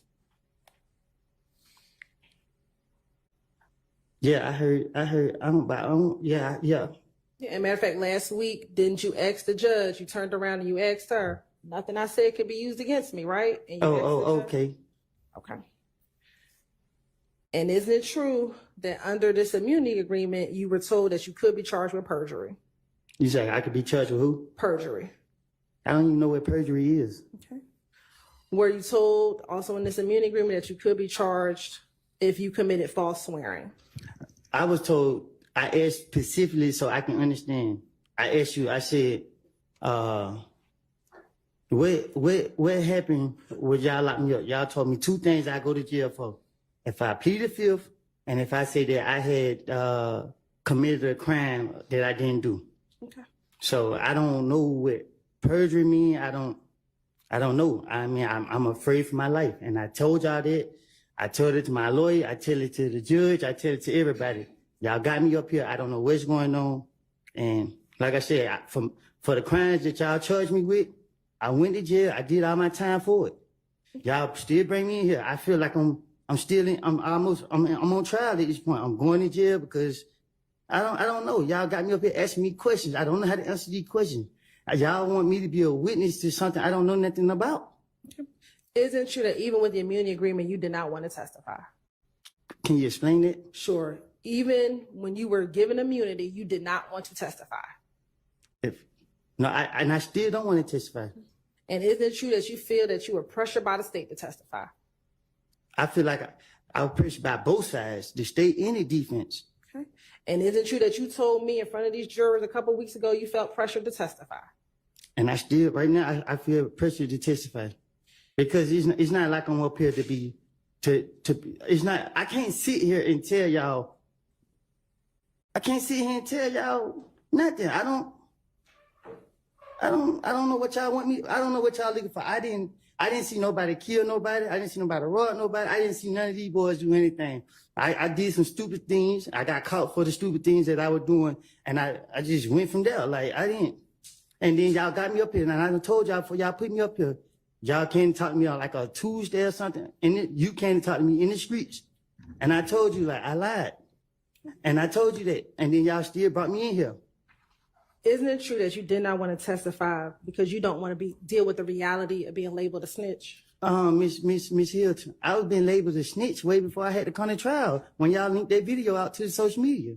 So the world look at me as a snitch no matter what goes on to this day. But me coming here, like I have put my faith in God's hands, and I come here and I let it be known. I guess got no choice but to be letting know to y'all now that I have told y'all time after time that I done lied. And a snitch is someone who actually tells the truth, correct? Listen, Miss Hilton, like, I mean, like, I feel like I got the world on my back now. You ask me these questions, like, I don't know, man. Like, y'all draining me. I mean, like, for real. It's just different if I sat here and seen somebody commit a crime, and then I saw them with my own eyes do this, and then I get in here and say, I didn't see them do that. Y'all want me to sit here and say, the stories that I have put on other people's, and I didn't. Like, I would not do that. Like, and Lord knows I want to be with my family and my kids, but if y'all gonna put me back in jail because I won't sit right here and tell y'all what y'all believe to be whatever y'all want me to say. Like, I mean, I don't want to go to jail, but man, at this point, I don't, man, y'all got me, man. I don't know, man. I can't sleep at night. Like, I tell you, y'all hold me in jail, don't feed me, don't give me water. Like, I just don't know. Like, every time I walk in this door, I pray and hope walk back out this door. I just want to be left alone. I paid for my punishment. And I done told y'all for y'all put me right here in this seat. Time after time. I told Judge Glanville in his office. I done told everybody, I can tell. And I'm telling you to your face, I know it don't have anything to do with you. You doing your job. But I've been nice to you, and I've been telling you that you can't put me up here, and I told you, I done made it up. Okay. It's a difference if I seen one of these guys actually do something and you ask me, did they do it? If you ask me, did they do something that I actually saw them do it? And I would tell you, yeah, I saw him do that. Yeah, I was with him when he did that. But this is not the case. And you just told police what Demekion told you, correct? I told the police anything to get them off of me. I was going through a phase. People were shooting at me while I had my kid. And my only priority was, by any means necessary, to protect them with my whole fucking life. Judge, I give them in because they drive me crazy. Yeah, take a minute, take a breath. Keep telling y'all, No, stay here. Come here. Stay on the stand. Take some breaths. Calm down. And once he finishes his breath, Your Honor, the state, we conclude our questioning, Your Honor. Well, do you have any more questions? No. Okay. Judge, can I go home? All right. No, it may be that some of the defense attorneys or all of them might have questions for you as well. So we're not quite finished yet. So take a minute.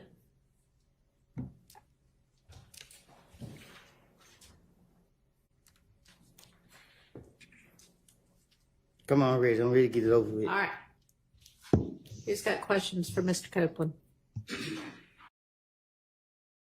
All right. All right. That's the one. And I had it labeled wrong. I'm sorry. It was just Woody going. That was the last of the prosecution's questions. And I mean, sad to say, I think they did that on purpose to antagonize him so that once he's finished and Brian Steele stepped up, he was going to be on 10 and Brian Steele was going to have to work to get him down. And I think he did a good job, but I think that was it. And I do think, and especially now that we know some of the things what he said, like, I've told you before, they put me in jail, and I told you in the back room with Glanville, all those other things that he says, they start to make much more sense and kind of weave together a tapestry to help us see that the state is dirty as all get out. Like, really, he's like, I don't know why you keep asking me when I told you that I lied. And I've told you multiple times that I lied. That's crazy. That is crazy. Yeah, I think he did. He won the heart of the parents. And I think, and again, I feel like there's two courts. There's the legal law court that we're watching, but then there's a court of popular opinion. And I think Woody is hands down dragging them in the court of popular opinion, even though we know he's a liar. We know he lied in the interrogation, but we also know that the state is even worse at lying, even worse now. So I think, and then when he's not on trial in this court, but I think that his messaging is getting across pretty well. I don't know. This is a good question. Debbie says, I wonder if the jury knows the back room was wrong. I don't know that part. And I really wish somebody had just kind of teased that out a little bit more. But I think the judge said that they couldn't talk about it. So it had to be mentioned like in passing. So I think enough was said for them to think something was afoot. And I'm not under any confusion that the jury is aware. I mean, for crying out loud, we got juror number 5 in here. Instead of going to the cookout, juror number 5, where is it? Where is jury number 5? There he is. Jury number 5 is right here. So we already know, look, I mean, instead of going to cookout, they're hanging out with us. That's what's up. So I'm thinking the other jurors are probably as well aware at least of that there was something afoot with that ex parte meeting.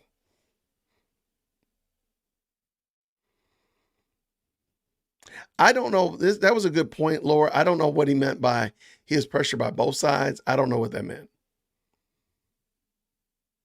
And Laura says, how was he pressured by the defense to testify? I realized he would be a beneficial witness for the defense, but what pressure would he be getting from them? I don't know. I have no idea. What's going on, Bama Nola Adventures? Good to see you. Thank you so much for stopping by. Generally, when you have more than one attorney, they alternate covering the case, maybe based on expertise like forensics. However, whoever leads on the witness is the only one who speaks to an issue. Okay. Do you know if there's any expertise between Matthews and his son? Do you know that by any chance, Monica?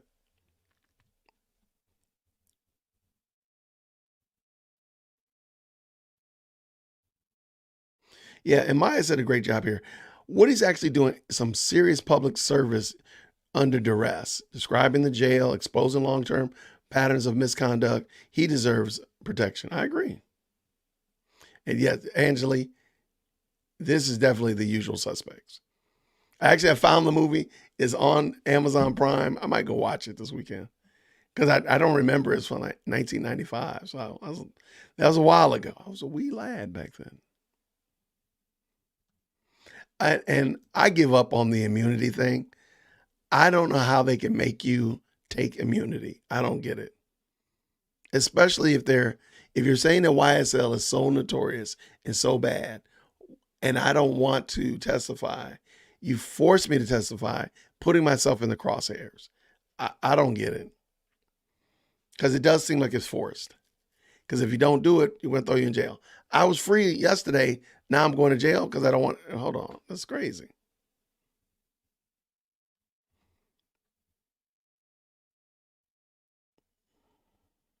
All right, let's see what we got here. I think that the defense did an excellent job. I agree.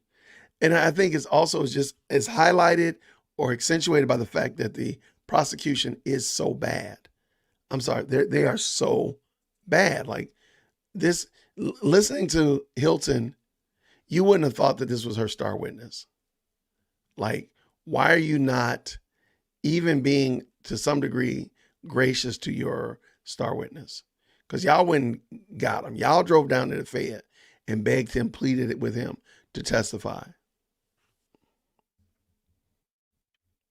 All right, let's keep this going. Let's see.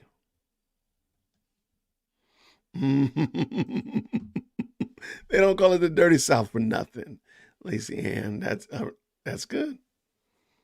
You're right. We do call it the Dirty South, and yep, you called it. All right, let me see. Juror number 5's up in here. Absolutely. I don't know. They can't use that term ex parte. Brian Steele really got shut down on that. So they're not going to be able to pull that off. So the best they can do is let him just kind of tease it out and explain it and talk about but I don't think the ex parte meeting is really as necessary anymore. The further and further we get away from it, the less important it is. I think there's other things like jail calls, like the fact that they knew he had an attorney. Those things are way worse, in my opinion, in real time.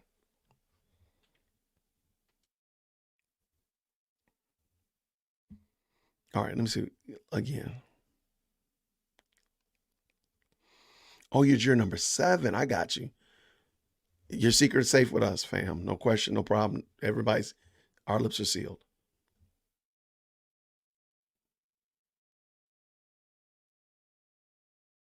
Yeah.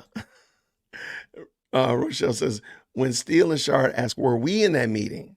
It is a hint, hint. I agree. No, the juror, I didn't show y'all that? Did I not show you? Or did I? I thought I showed y'all. No, the judge did not allow that juror to take that job. That whole sentence is crazy to me. Hold on. Okay, let me pull it back up. I'm sorry. That sentence is bonkers that we are having that conversation. So, where'd it go? It's right here.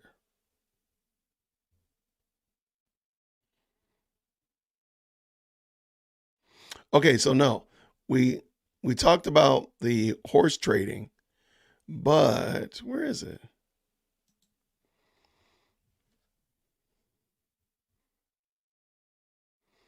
The one about the juror. Long story short, no, they said no because she wasn't under financial duress, is what they basically said. That is so gross to me. I can't even imagine it.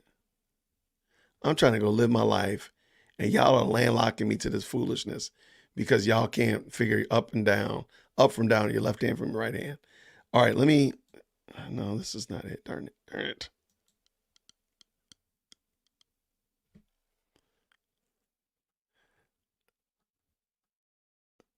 I know it's in here. It is Thugger Dailies is literally a long stream of comments, and I don't see it, but I will scan while I'm looking at the next video. But no, to answer your question, the judge said that that young lady got to come back, or whomever. You got to still be here. That's crazy. I'm sorry. That would have broke my heart. Yo, thank you so very much. What do we got here? We got the Black Bar Voices for Justice. Says, love the recap today, woke. Thank you so very much. And I appreciate the $10 super chat as well.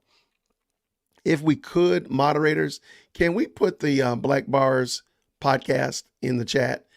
They are starting the Black Bar is starting a podcast where they are talking with legal professionals and legislators and all kinds of people. I've been blown away by the grind of the Black Bar. Anyway, they're talking with them about justice and the such of that nature in the legal aspect. And I want you to go ahead and subscribe now, because I don't know, man. They're gonna be like a club soon where you're gonna have to they're gonna have to gate it off. You can't join. So well, you can find them on Apple Music and Spotify, all that kind of good stuff. But they're gonna be having some great interviews, and I've already talked to them. I know the interviews that they're having, and you're gonna be blown away because there's some people that you and I want to talk to that they've already talked to. They already got them in the can. They're already working out the edits and such like that. So this is definitely a channel that you want to bookmark. You want to check them out. If the moderators would drop the Black Bar, you're welcome to drop your link in the chat so we can make sure we're following you and keeping up with what you're doing. Let me make sure I give you a little bit of power there. All right. I appreciate you. Black Bar. And I appreciate the Black Law Student. Man, we got a lot of blackness going on up in here. Appreciate you. The best YouTuber? I think I am the best YouTuber that's sitting in my house right now. Yeah, because my kids aren't at home yet. So I am the best YouTuber sitting in my house right now talking loud. You are correct. I could not agree more. Let me real quick make sure there we go. if you could please drop your link in the chat. The black bar. If you could, that'd be dope. I appreciate it. Let's get this thing done. Let's see what we got. Who knows? Maybe Black Bar can help me get, you know what? I think Black Bar could help me get an interview with Mr. Matthews. I bet you could. I bet you could. Could y'all just real quick make sure you go and subscribe to their channel, the Black Bar Voices of Justice, so that he will remember, they will remember to help me get a contact with Matthews. That would be fun. There we go. Thank you so much. Flood them, flood them. I think it would be great because having Matthews on will be great. I know all y'all gonna do is ask him about his beard, but that's okay. That's what we're doing here. That's what we're about. I appreciate it. Thank you so very much, Joy. Forced immunity, says Thor's paralegal. Forced immunity is used as often as good cop, bad cop in strategies when they have no real honest evidence or good solid case to go forward with. That's it's sad. Another reason to educate yourself on your rights. Dude, that's sad. That's so sad. Because, Woody just, you hear it all over the place. He don't want nothing to do with this. Now, again, is he still a street dude? He sure is. Is he out there doing stuff that he probably shouldn't be? He sure is. But you can tell 100% that dude does not want any piece of what's going on in this court over there on in courtroom 1C. And that's sad. If that's how it works, that's messed up. Oh, there we go. There we go. I'm sorry. Let me, what does Black Bar say? When we meet with Mr. Matthews, we absolutely will advocate for him to come here. There we go. We need an advocate. We need an advocate. There we go. Thank you so much, sir. I appreciate you. Grace and peace. What's going on, Aaron? Good to see you. Thank you for stopping by today. Good to see your smiling face today. Please, good folks, know the Bill of Rights at least, if nothing else, and know that cops can lie during investigations up till trial starts. True facts. Wow. That's sad, but it is true. And we're watching it in this trial. So you are correct, man. Thank you so much for that. That's a little sobering, but we appreciate it. Thor's paralegal. I'm assuming it's the dog and you're in the field of paralegal practice. Okay. Thank you so much, retired. I think I got it fixed. Sorry for the Voices of Justice Black Bar channel can be found here. All right. Let's make sure that that's right. Thank you so very much. Let me click on that. That's it. Great. Please make sure you check out what they're doing. They're doing some great stuff. And I'm just proud of them as new podcasters and YouTubers. They are getting out there grinding. He's showing me how it's done. I'm like, I'm not even joking. Like, I'm impressed with the amount of effort their project of explaining law and particularly justice. So they got some good interviews planned. So please go check them out. Again, that is the Black Bar Voices of Justice podcast and all the different iterations. So they're on the different, Spotify and Apple Music and all that kind of good jazz, as well as on here on YouTube. So shout out to them. Thank you so much. Let me see. Yes, Thor is the dog. I'm retired from real estate planning as a paralegal. There we go. I figured as much. Well, I appreciate you, Thor's paralegal. Thank you so very much.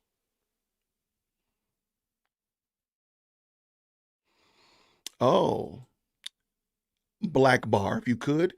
Mandy is saying that thou shalt go into the studio and set DWC as a channel that can redirect to thee. Now she does say please after that as well. I like that. Yeah, that way when we get done, we can, if we're doing a show that ends soon before yours, I can direct all of my audience to your channel if you're doing a podcast or something of that nature. I like that. Thank you. And there we go. We're just over here helping each other out over here. But my plan today was really just to kind of get over here and kind of look through some of the highlights or lowlights of this week. Can we all agree that this week has been pretty engaging, right? There hasn't been a lot of lulls in this week at all. So, a lot of this case has been boring. A lot of this case has just been humdrum, but this week they made up for it. I also believe they probably did more work these 3 days than they did in a lot of weeks with Judge Glanville, but that's just me being snippy. I really appreciate y'all so much. It's riveting. I like how you said that. It's riveting. It's been engaging for sure, man. It's been a lot of bombshells. People have said they're sitting on the edge of their seats, and popcorn has been consumed, right? Lots of popcorn. I should have been investing in popcorn. That's what I should have been doing. But I really wanted to just kind of go over a couple of these, just give you a lay of the land. Tomorrow, I got quite a few videos popping up related to this, as well as the Sarah Boone trial.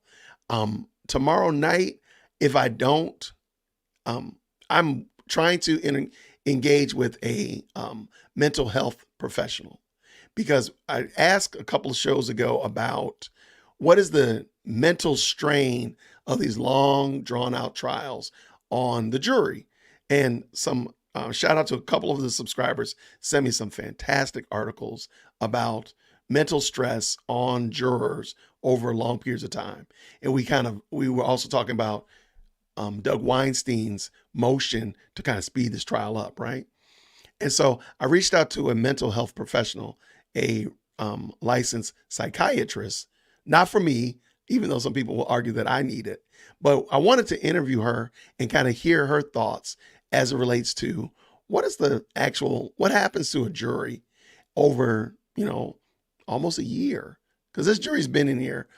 Come November, it'll be a year. So I'm hoping that I'll have her locked in for tomorrow. I'll talk to her tomorrow and have her locked in for either Saturday or Sunday.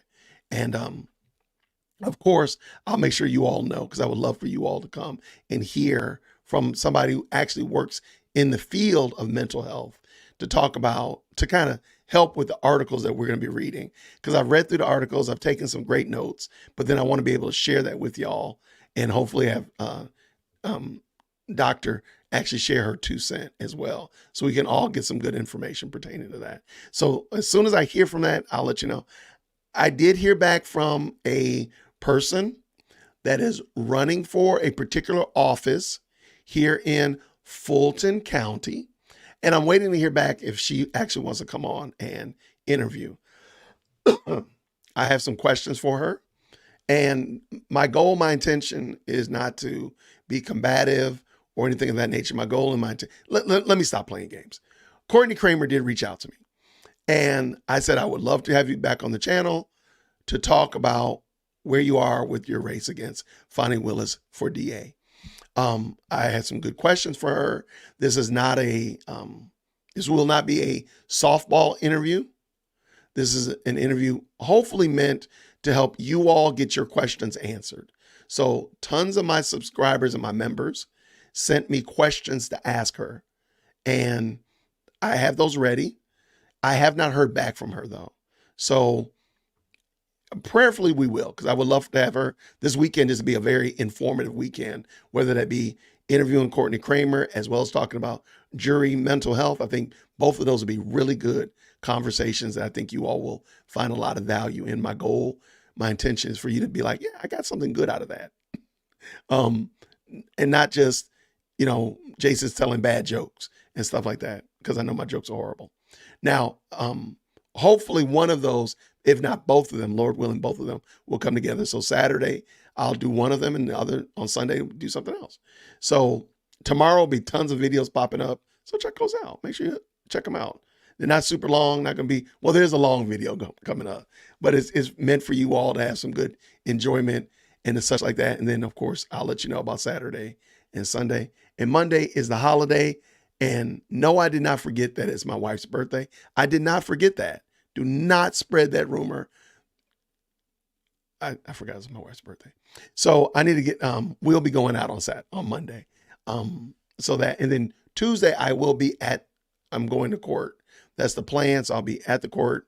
So I'll be live streaming from the court. I don't think I'm going to be doing anything out of pocket or anything super different than times past. I will probably just go all day because I'm pretty sure Monday's going to be an all day type of day. So Tuesday will be an all day kind of day. So I plan to be down there just hanging out, meeting people, hopefully coordinating some interviews, and then of course giving y'all some in the courthouse feedback on what's been going on there in the courtroom. Whew. That's what's going on here. So I appreciate y'all so much. Thank y'all for hanging out with me today. This was fun. Oh, someday this weekend, I'm going to Mr. Pig's Smokehouse, and I will be giving y'all an update. Did I close it out? All right, I will give y'all an update on Mr. Pig's Smokehouse. I'll let y'all know if it's on the up and up. I got this feeling they probably know what they're doing over there. So sometime I got to see what my wife wants to do. Maybe that'll be her birthday treat. Hey, babe, let's go to Mr. Pig's Smokehouse. What you talking about, Jason? Hey, that's where we're going.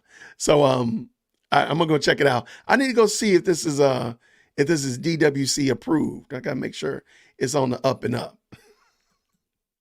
Want to support a good business. Hopefully hopefully it'll be good. I think it'll be good. It looks good. So I'll let you all know about that as well. So thank you all so much. I really appreciate it. It was almost 180 of y'all hanging out with me today. Thank you. Hit the like button on the way out. If you don't mind, make sure you tip your waiter and all that kind of good jazz. And until next time, everybody, Lord willing, we'll do it again real soon. Grace and peace. Take care.